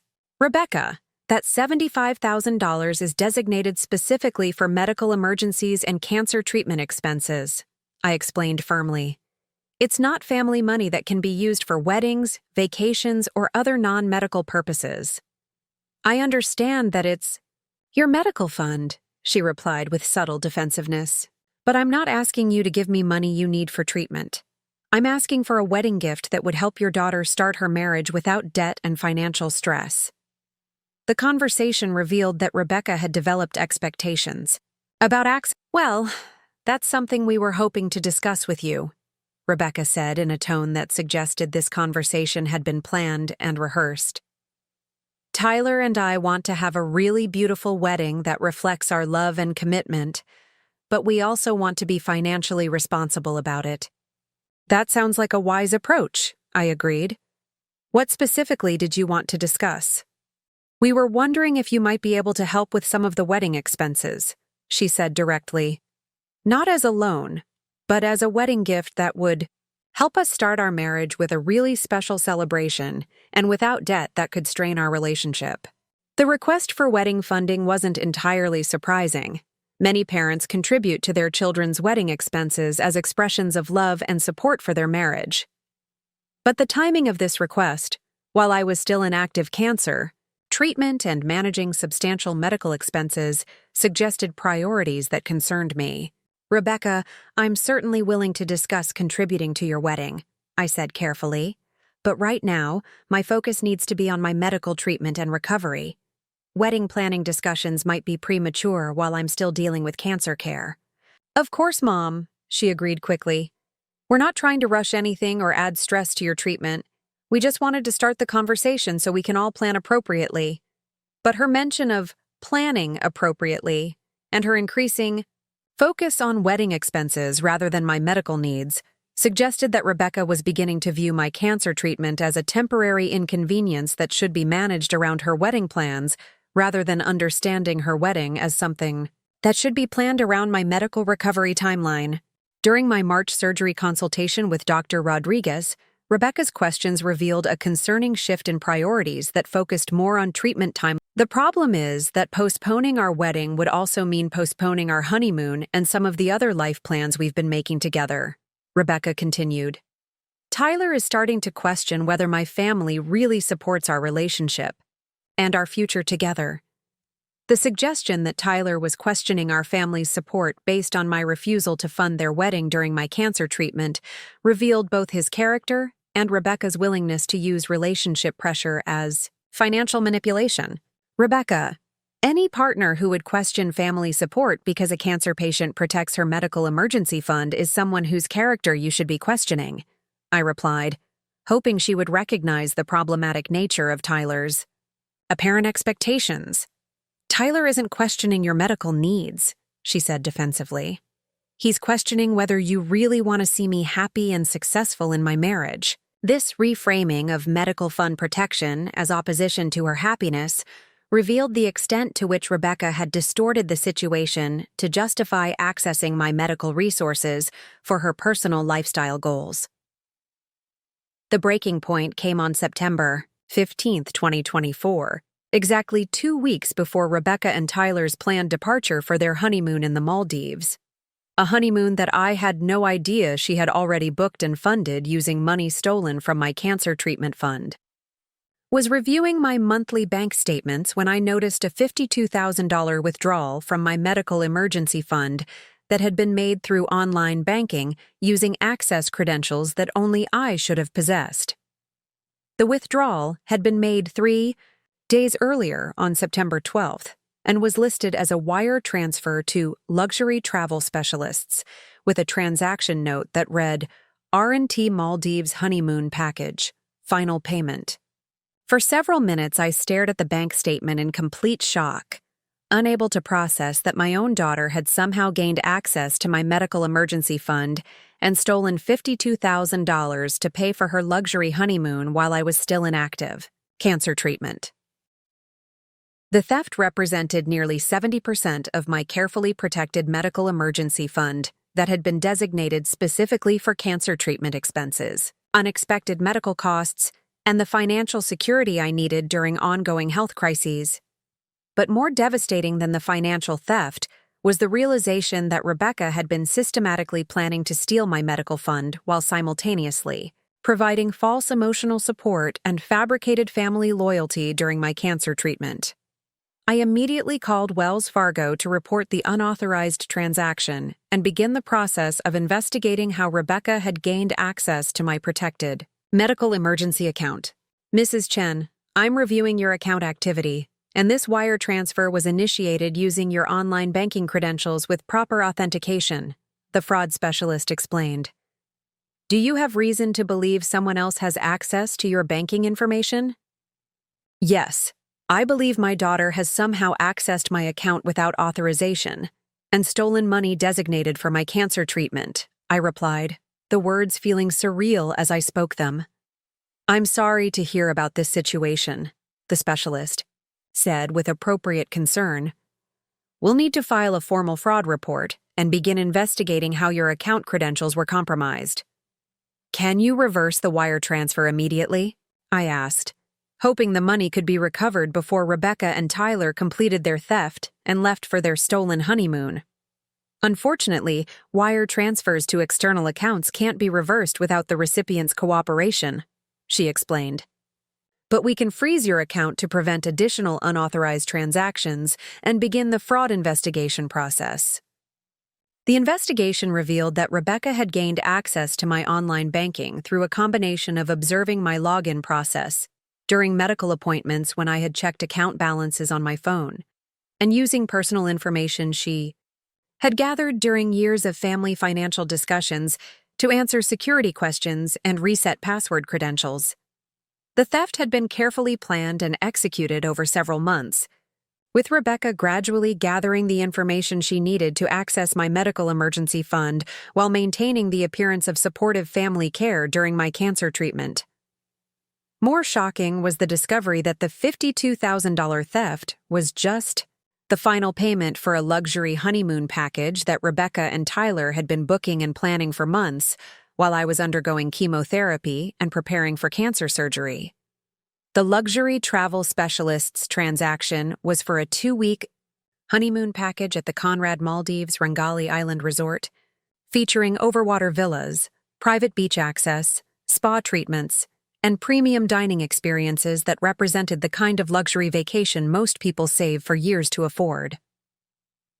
Rebecca had not only stolen my cancer treatment fund to pay for her honeymoon, she had stolen it to fund the most expensive and luxurious vacation she could find, treating my medical emergency resources as her personal luxury spending account.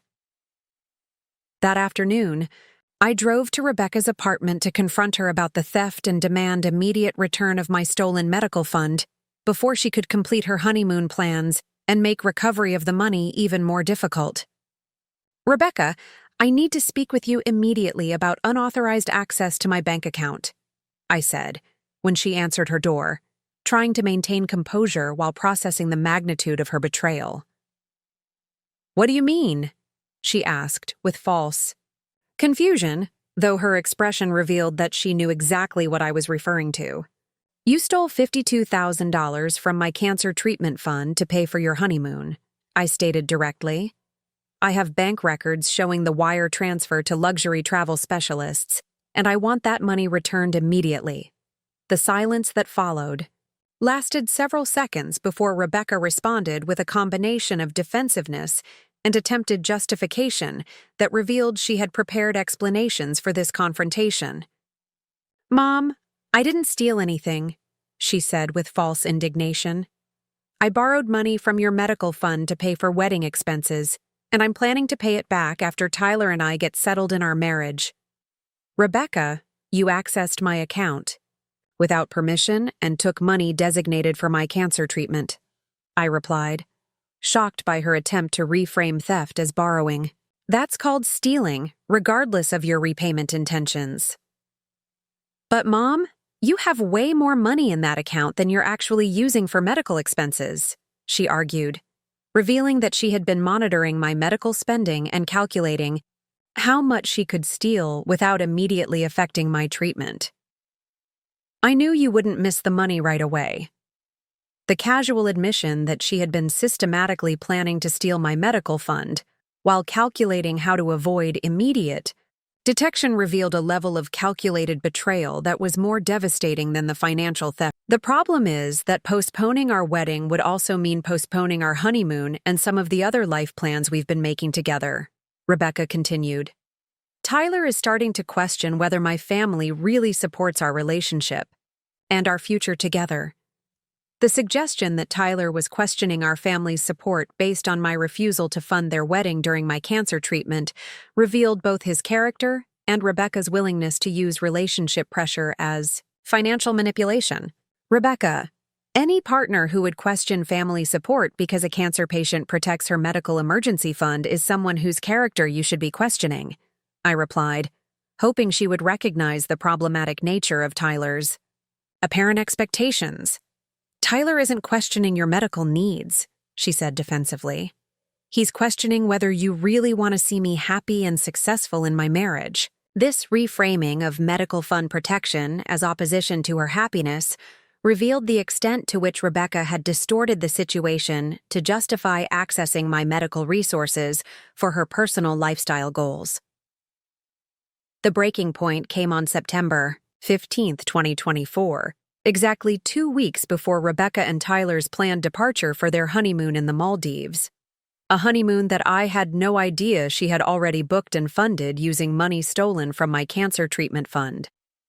Was reviewing my monthly bank statements when I noticed a $52,000 withdrawal from my medical emergency fund that had been made through online banking using access credentials that only I should have possessed. The withdrawal had been made 3 days earlier on September 12th and was listed as a wire transfer to Luxury Travel Specialists with a transaction note that read, R&T Maldives Honeymoon Package, Final Payment. For several minutes, I stared at the bank statement in complete shock, unable to process that my own daughter had somehow gained access to my medical emergency fund and stolen $52,000 to pay for her luxury honeymoon while I was still in active cancer treatment. The theft represented nearly 70% of my carefully protected medical emergency fund that had been designated specifically for cancer treatment expenses, unexpected medical costs, and the financial security I needed during ongoing health crises. But more devastating than the financial theft was the realization that Rebecca had been systematically planning to steal my medical fund while simultaneously providing false emotional support and fabricated family loyalty during my cancer treatment. I immediately called Wells Fargo to report the unauthorized transaction and begin the process of investigating how Rebecca had— "Mom, I'm really disappointed that you don't seem to understand how important this wedding is to Tyler and me," Rebecca said during our next conversation about wedding funding, her tone shifting to something colder and more manipulative than I had ever heard from her before. "I thought family was supposed to support each other during major life events." "Rebecca, family is supposed to support each other during medical emergencies too," I replied, shocked by her attempt to reframe my cancer treatment as less important than her wedding celebration. "I'm still in active cancer treatment, and protecting my medical resources should be the priority right now." "But you're doing so well with treatment," she argued with confidence that seemed inappropriate given the ongoing nature of cancer care. "Dr. Rodriguez said the tumors are shrinking, so using some of your medical fund for my wedding wouldn't affect your treatment at all." This casual dismissal of my ongoing medical needs revealed a fundamental shift in Rebecca's understanding of our relationship priorities that concerned me far more than her specific financial request. She was treating my cancer diagnosis as a resolved issue rather than understanding it as an ongoing medical emergency that required continued financial protection and family support. Over the following weeks, Rebecca's pressure tactics escalated through a combination of emotional manipulation, guilt-based arguments, and threats to withdraw her support for my medical care if I didn't provide wedding funding that she increasingly presented as something I owed her rather than understanding, as a generous gift that required appreciation and appropriate timing. "Mom, Tyler's parents are contributing $15,000 to our wedding," she announced during one of our May conversations, presenting this information as evidence that I was being unfairly ungenerous with my own financial support. "They think it's important to help their children start marriage with a beautiful celebration and financial stability." "That's very generous of Tyler's parents," I replied diplomatically. "But every family's financial situation and priorities are different, especially when someone is dealing with medical expenses and treatment costs." "Tyler's parents aren't wealthy like you are," Rebecca continued with growing resentment in her voice. "They're making sacrifices to support our wedding because they understand that family celebrations matter and that investment in their children's happiness is important." The implication that I was being selfish or unsupportive by protecting my medical emergency fund during cancer treatment revealed Rebecca's complete failure to understand the difference between discretionary family generosity and protecting resources designated for life-saving medical care. "Rebecca, I'm not opposed to contributing to your wedding," I explained patiently. But the timing of this request, while I'm still in active cancer treatment, requires careful consideration of medical priorities and financial protection during ongoing health crises. How long am I supposed to wait? She asked with frustration. That suggested my cancer treatment was an inconvenient delay to her wedding funding expectations rather than a genuine medical emergency requiring family support and understanding. You keep saying you need to protect your medical fund, but you're not even using most of that money for treatment. This comment revealed that Rebecca had been monitoring my medical expenses and calculating how much of my emergency fund remained available for her personal use, rather than understanding that medical emergency funds should remain completely protected until cancer treatment and recovery were entirely complete. Rebecca, medical emergency funds aren't designed to be spent as quickly as possible, I explained, amazed that I was having to teach these basic financial principles to someone who had received decades of financial education. They're designed to provide security and protection throughout the entire medical crisis and recovery period. But Mom, you're being overly cautious about money you're probably never going to need, she argued with confidence about my medical future that seemed both inappropriate and concerning.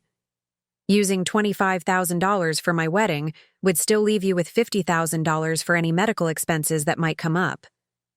The casual way Rebecca discussed calculating my remaining medical fund balance after her wedding expenses revealed that she had fundamentally reconceptualized my cancer emergency fund as family money that she had legitimate claims to access based on her personal financial needs and lifestyle goals.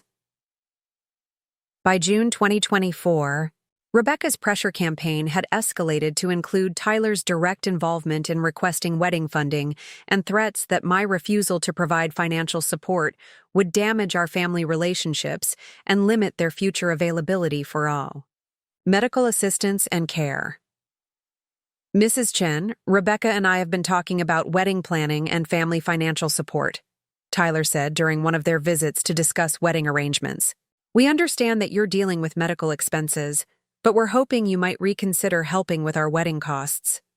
Tyler, I appreciate your understanding about my medical situation, I replied carefully.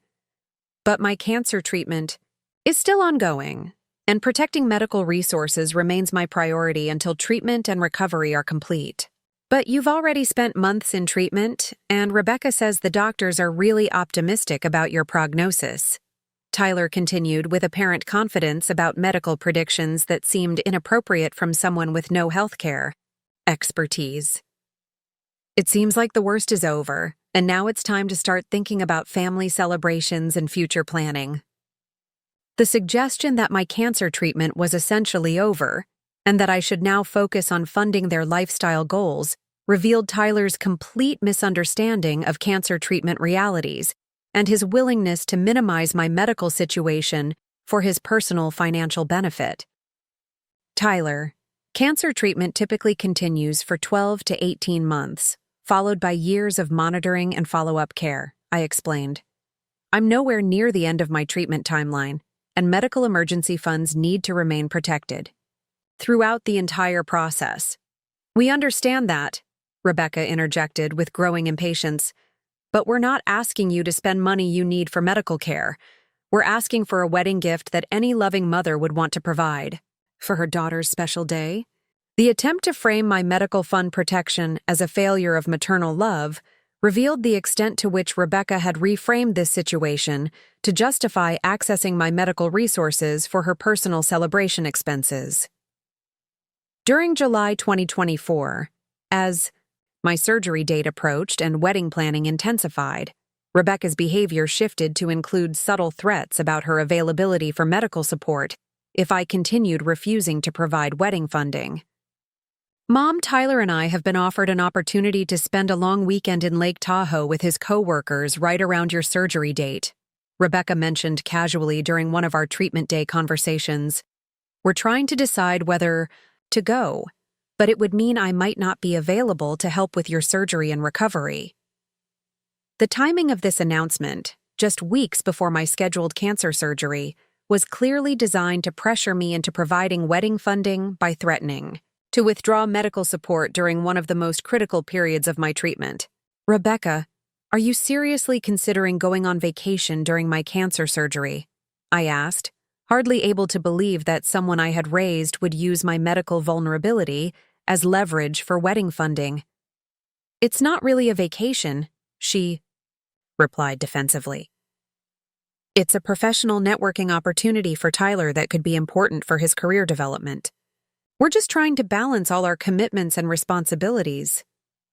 Your mother's cancer surgery should take priority over your boyfriend's networking opportunities, I said firmly, shocked that this even needed to be stated explicitly. Of course your surgery is important, Rebecca agreed with false sincerity.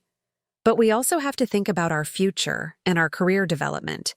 If you were able to help with wedding expenses, we'd have more financial security and wouldn't feel pressured to take advantage of every professional opportunity.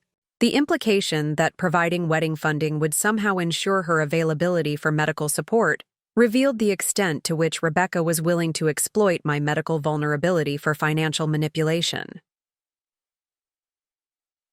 By August 2024, Rebecca's behavior had deteriorated to the point where most of our conversations involved either direct financial pressure about wedding expenses or subtle threats about reduced medical support if I didn't provide the funding she believed she deserved. Mom, Tyler, and I have been talking about our wedding timeline and financial planning, she announced during one of our increasingly tense conversations. We've decided that if we can't get family support for our wedding expenses, we might need to postpone the wedding until we can save enough money ourselves. That sounds like responsible financial planning, I replied, though I suspected this was another manipulation tactic designed to make me feel guilty about their wedding delays, rather than a genuine commitment to financial responsibility. What are my options for immediate recovery of the stolen funds? I asked. We can file criminal charges for theft, which might pressure her to return the money to avoid prosecution, Robert explained. We can also pursue civil recovery through the courts, but that process could take months and might not be successful if she's already spent the money. She's planning to leave for her honeymoon in 2 days using my stolen medical funds, I said. Is there any way to prevent her from leaving the country with my money? If we file criminal charges immediately, there's a possibility that law enforcement could intervene before her departure, Robert replied. But the most effective approach might be direct financial pressure that makes it impossible for her to complete her theft. That evening, I developed a plan that would use my decades of financial planning expertise to ensure Rebecca faced immediate and comprehensive consequences for stealing medical funds from a cancer patient while making it impossible for her to enjoy the luxury honeymoon she had funded through exploiting my medical vulnerability. The next morning, exactly 48 hours before Rebecca and Tyler's scheduled departure for the Maldives, I drove to Wells Fargo to implement a plan that would recover my stolen medical funds while teaching Rebecca the most expensive lesson of her life about the consequences of stealing from cancer patients. I need to speak with your bank manager about recovering funds stolen from my medical emergency account, I explained to the customer service representative. Within an hour, I was sitting in bank manager Patricia Williams's office, explaining the theft situation and requesting assistance with recovering my medical funds through legitimate banking procedures that would prevent Rebecca from completing her honeymoon theft. Mrs. Chen, this is an incredibly disturbing situation, Patricia said after reviewing the transaction records and theft documentation. Stealing medical emergency funds from a cancer patient represents one of the worst forms of financial exploitation we encounter. What options do I have for immediate recovery of these funds? I asked. Since the wire transfer went to a travel company rather than directly to your daughter, we can contact the merchant and explain that the payment was made with stolen funds, Patricia explained. Many businesses will cooperate with fraud recovery efforts, especially in cases involving medical fund theft. What about preventing my daughter from accessing her own accounts to fund this trip through other means? I asked. If you're listed as a joint account holder or authorized user on any of her accounts, you would have the legal right to freeze or withdraw funds to recover your stolen money, Patricia replied. This gave me an idea that would provide both immediate recovery of my stolen medical funds and ensure that Rebecca learned comprehensive lessons about the financial consequences of stealing from cancer patients. Years earlier, when Rebecca had opened her first savings account during high school, I had been listed as a joint account holder to help her learn banking procedures and provide oversight during her financial education. That joint account access had never been removed, meaning I had legal authority to access Rebecca's savings account for fraud recovery purposes. I need to access my daughter's savings account to recover funds she stole from my medical emergency account, I explained to Patricia. Within 30 minutes, we had identified Rebecca's current account balance of $47,000, money she had been saving for wedding expenses and future financial goals. More importantly, the joint account access gave me legal authority to withdraw these funds as partial recovery for my stolen medical money. I'm transferring the entire $47,000 from my daughter's savings account back to my medical emergency fund, I informed Patricia. This represents partial recovery of the $52,000 she stole from my cancer treatment account. That's within your legal rights as a joint account holder, Patricia confirmed while processing the transfer. The transaction will be completed immediately, but recovering $47,000 still left me $5,000 short of full recovery from Rebecca's medical fund theft. More importantly, I wanted to ensure that Rebecca faced comprehensive consequences that would teach her unforgettable lessons about the cost of stealing from cancer patients. That afternoon, exactly 24 hours before Rebecca and Tyler's scheduled honeymoon departure, I called Rebecca to inform her about the consequences of her medical fund theft and give her one final opportunity to understand the magnitude of her betrayal. Rebecca, I need to inform you that I've recovered $47,000 of the money you stole from my cancer treatment fund by withdrawing your entire savings account balance, I announced without preamble. The silence that followed was profound as Rebecca processed what I had just told her. You took all my savings? She asked with shock and disbelief. I recovered money you stole from my medical emergency fund, I corrected. The money in your savings account is now paying for part of the cancer treatment fund you stole for your honeymoon. But that's my money that I saved for months for wedding expenses and our future, Rebecca protested with genuine panic in her voice. And the money you stole was my cancer treatment fund that I saved for years specifically for medical emergencies, I replied. The difference is that I earned my money legally while you stole yours from a cancer patient. Mom, you can't take all my savings, she pleaded with desperation. Tyler and I need that money for our honeymoon and our new life together. You should have thought about that before you stole my medical emergency fund, I said firmly. Actions have consequences, Rebecca, and stealing from cancer patients has very expensive consequences. But we're supposed to leave for the Maldives tomorrow, she said with growing panic about her travel situation. We can't afford the trip without my savings. Then you'll have to cancel your honeymoon, just like cancer patients have to cancel vacation plans when family members steal their medical funds, I replied without sympathy. Mom, please reconsider this, Rebecca begged with genuine desperation. I promise I'll pay back every penny of the money I borrowed from your medical fund. Please don't ruin our honeymoon over this misunderstanding. Rebecca, this isn't a misunderstanding, I explained patiently. This is theft of medical emergency funds from a cancer patient, and the consequences you're experiencing are exactly what people should expect when they steal from family members during medical crises. That evening, Rebecca and Tyler arrived at my house in a state of panic and desperation, begging me to return Rebecca's savings so they could complete their honeymoon plans without acknowledging the seriousness of the medical fund theft or taking responsibility for the betrayal. Mrs. Chen, please reconsider taking Rebecca's savings, Tyler pleaded with obvious anxiety about their financial situation. We understand that you're upset about the money Rebecca borrowed, but taking all her savings seems like an overreaction. Tyler, Rebecca didn't borrow money, I corrected firmly. She stole $52,000 from my cancer treatment fund to pay for your luxury honeymoon. What I've done is recover stolen money through legal means.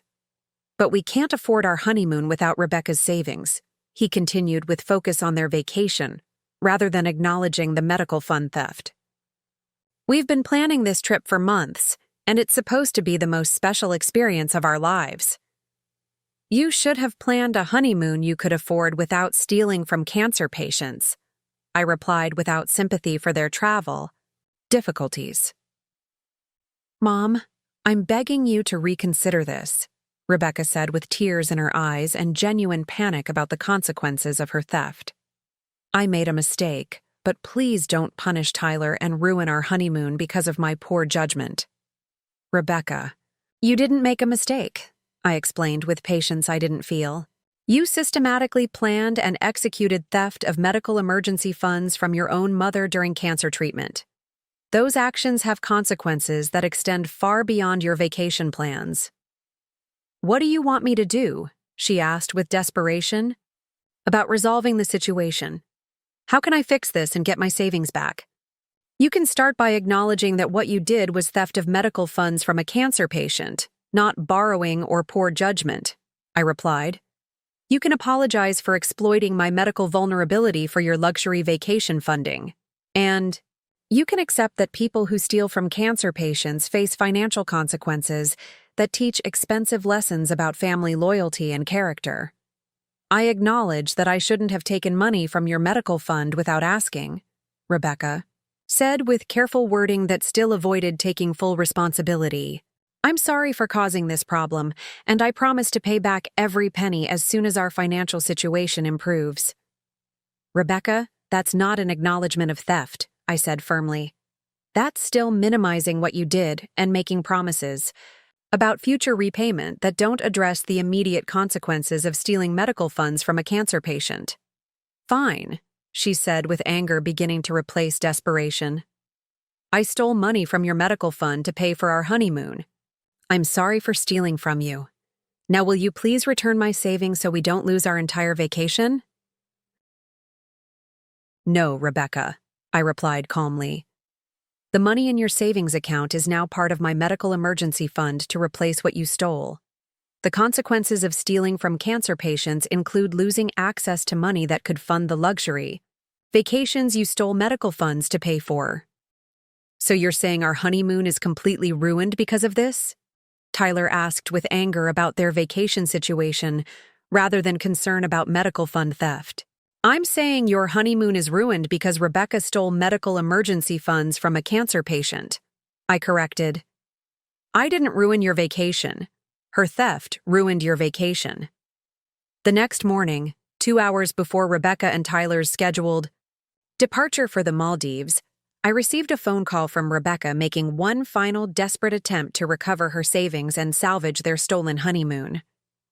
Mom, Tyler and I are at the airport, and we're begging you to reconsider taking my savings, she said with panic and desperation in her voice. We can't afford this trip without that money, and we'll lose everything we've already paid if we can't go. Rebecca, you'll lose the money you stole from my medical fund, I corrected. The money you're losing is cancer treatment funds you had no right to take in the first place. But this is our honeymoon, she pleaded with genuine anguish about missing their luxury vacation. This is supposed to be the most special trip of our lives, and you're destroying it over money. I'm not destroying anything, I replied firmly. You destroyed your honeymoon when you decided to steal medical funds from a cancer patient to pay for luxury vacation expenses. Mom, please, she begged with final desperation. I'll do anything to make this right. Just please give us back the money so we can take our honeymoon. Rebecca, the money you're asking for is medical emergency funds that you stole from your mother during cancer treatment, I explained with patience. People who steal medical funds from cancer patients don't get to keep the money or enjoy the key luxury vacations they funded through theft. So we're just supposed to lose our entire honeymoon? She asked with anger and disbelief about the consequences of her theft. You're supposed to learn that stealing medical funds from cancer patients has consequences that are much more expensive than whatever luxury vacation you thought you could fund through exploiting someone's medical vulnerability, I replied. That afternoon, I received confirmation from Wells Fargo that the $47,000 recovery from Rebecca's savings account had been successfully added to my medical emergency fund, bringing the balance to $70,000. Still $5,000 short of the original $75,000, but substantial. Recovery of the money Rebecca had stolen for her honeymoon. More importantly, Rebecca and Tyler had been forced to cancel their luxury Maldives honeymoon because they could no longer afford the trip after losing access to the stolen medical funds and Rebecca's savings account that had been recovered to pay for her theft. 6 months later, I learned through mutual family friends that Rebecca and Tyler's relationship had not survived the financial stress and relationship damage caused by the honeymoon cancellation and the consequences of stealing medical funds from a cancer patient. Tyler had apparently been unwilling to accept the financial sacrifices required to rebuild their savings and plan a honeymoon they could afford without stealing from family medical funds. Rebecca had been unwilling to accept responsibility for the theft that had destroyed their vacation plans and created long-term financial consequences that affected their relationship stability. My cancer treatment was successfully completed in December 2024. With excellent prognosis for long-term survival and full recovery. The medical emergency fund, minus the $5,000 that Rebecca's theft had permanently cost me, had provided exactly the financial security and peace of mind that serious illness required. Today, at 71 years old, I am cancer-free, financially secure, and surrounded by friends and medical professionals who provided genuine support during my health crisis, without exploiting my vulnerability for personal gain. Rebecca and I have had no contact since the morning she called from the airport, begging me to fund her stolen honeymoon. I occasionally hear updates about her life through mutual friends, but I have no interest in rebuilding a relationship with someone who proved she would steal medical funds from her own mother during cancer treatment. The $47,000 I recovered from Rebecca's savings account remains in my medical emergency fund, providing ongoing security for future health needs, while serving as a permanent reminder that sometimes the people who are supposed to love you unconditionally are the ones who will exploit your medical vulnerability for luxury vacation funding. The honeymoon that Rebecca thought was more important than my cancer treatment funds ended up costing her much more than the $52,000 she stole. It cost her the relationship with her mother, her romantic relationship with Tyler, and her understanding that some actions have consequences that can never be undone. Sometimes the most expensive lessons are the ones that teach us the difference between people who support you during medical crises and people who exploit your medical crises for personal gain. If you're watching this story and facing similar family financial exploitation during medical emergencies, remember that you have more power than you might realize to protect your medical resources and ensure that people who steal from cancer patients face consequences that teach unforgettable lessons about the cost of medical fund theft. Trust me, when I tell you that sometimes the most loving thing you can do is allow people who steal medical funds to experience the financial consequences of their betrayal, even when those people are family members who claim their theft was motivated by love, rather than acknowledging it as exploitation of medical vulnerability for personal luxury goals. What would you have done if your own daughter stole your cancer treatment fund for her honeymoon? Have you ever been exploited by family members who viewed your medical emergency as an opportunity for personal financial gain? Share your thoughts in the comments below, and let me know if this story has inspired you to better protect your medical resources from family exploitation. And if you found this story of recovering stolen medical funds and teaching expensive lessons about cancer fund theft resonating with you, make sure to like this video and subscribe for more stories of people who refuse to let family members exploit their medical crises for personal gain. Sometimes the coldest betrayal leads to the most important education about protecting yourself from people who would steal medical funds from cancer patients. Even when those people share your DNA and claim their theft was motivated by love rather than greed. As I sit here today, 2 years after Rebecca's theft and 18 months after completing my cancer treatment, I often reflect on the lessons that this devastating experience taught me about family relationships, medical vulnerability, and the importance of protecting yourself from people who would exploit your health crises for personal gain. The most surprising discovery wasn't that Rebecca was capable of stealing my medical funds. It was how systematically she had planned the theft while maintaining the appearance of devoted family support during my cancer treatment. The betrayal wasn't impulsive or desperate. It was calculated, strategic, and designed to maximize her personal benefit while minimizing the chances of immediate detection. Professional financial advisors often warn clients about family exploitation during medical emergencies, but experiencing it firsthand taught me that no amount of professional expertise can fully prepare you for the emotional devastation of discovering that someone you love unconditionally views your medical crisis as an opportunity for personal financial gain.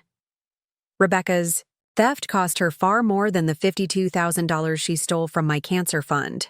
The consequences extended far beyond the canceled honeymoon and destroyed relationship with Tyler. She lost the trust and support of a mother who had spent 30 years providing every possible advantage, education, and opportunity that love could offer. More significantly, she lost the inheritance and family financial security that could have supported her throughout her lifetime. My estate planning has been permanently modified to reflect the reality that Rebecca demonstrated she cannot be trusted with family financial resources, especially during times of medical vulnerability when character and loyalty are tested.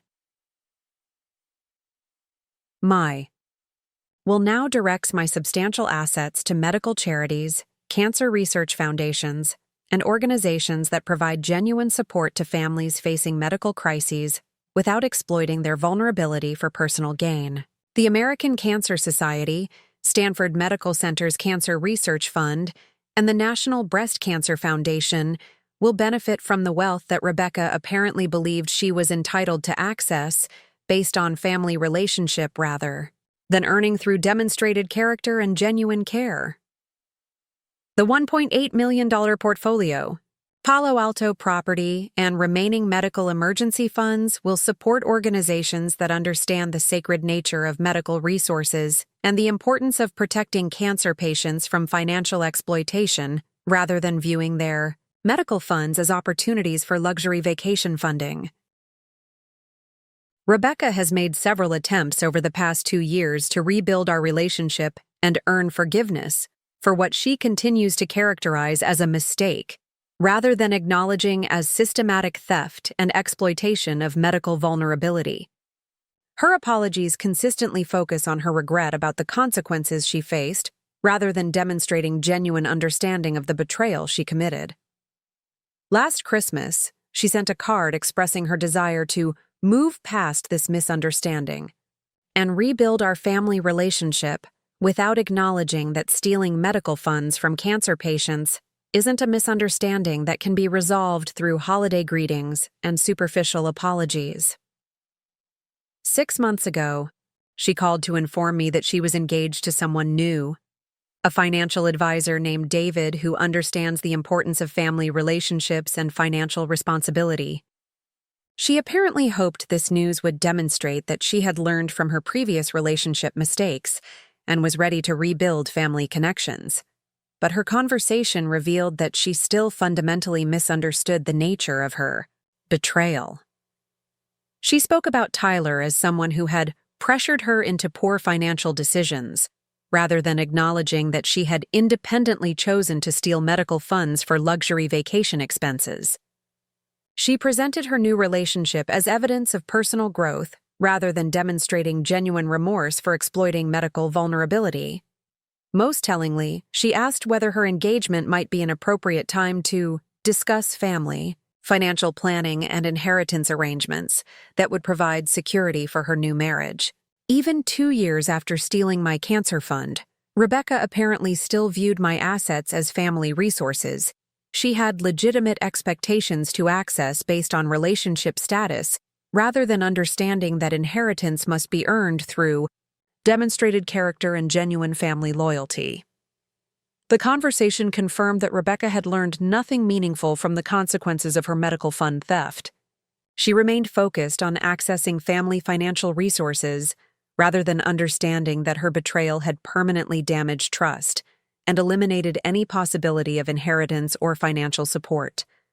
Dr. Rodriguez often asks about my family support system during follow-up appointments, and I've learned to explain that my support network consists of friends, medical professionals, and charitable organizations that provide genuine care without expectations of financial reward or access to medical resources. Family support during cancer treatment is crucial, he observed during one of our recent consultations, but it's better to have no family support than to have family members who exploit medical vulnerability for personal gain. His observation perfectly captures the lesson that Rebecca's betrayal taught me. Genuine support during medical crises is invaluable, but conditional support that comes with hidden financial agendas is more damaging than no support at all. Friends who provided real assistance during my cancer treatment, driving me to appointments when Rebecca was busy, preparing meals during recovery periods, and offering companionship without expecting financial rewards, demonstrated what family support should look like. Their care was unconditional, consistent, and focused entirely on my well-being rather than their personal benefit. These relationships have deepened and strengthened during my recovery period, providing the family-like support that blood relationships failed to offer.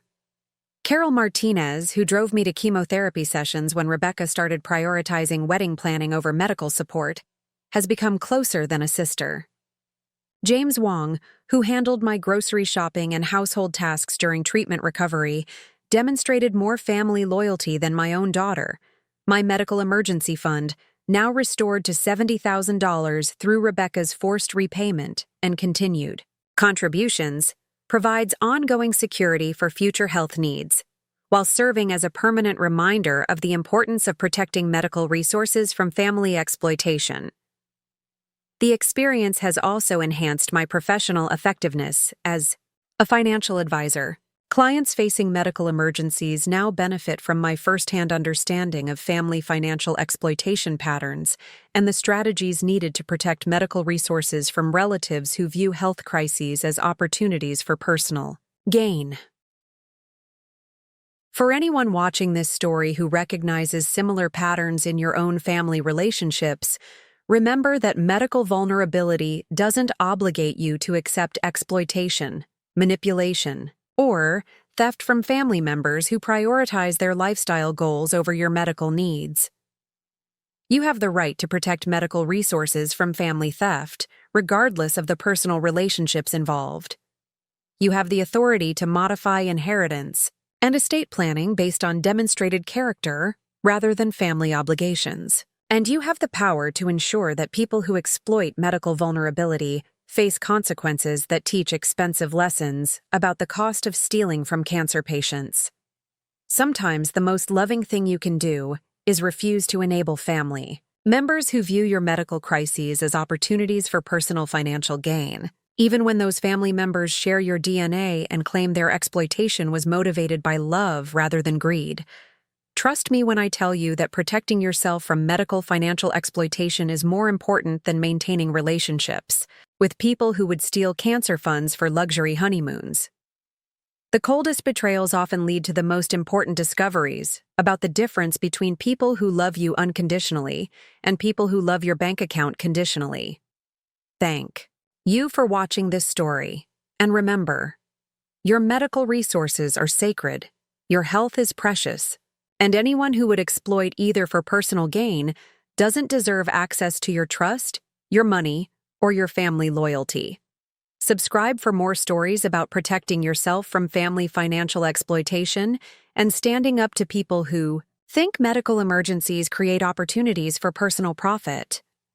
Sometimes the best inheritance you can leave is the lesson that stealing from cancer patients costs more than any luxury vacation could ever be worth. Up next, you've got 2 more standout stories right on your screen. If this one hit the mark, you won't want to pass these up. Just click and check them out. And don't forget to subscribe and turn on the notification bell so you don't miss any upload from us.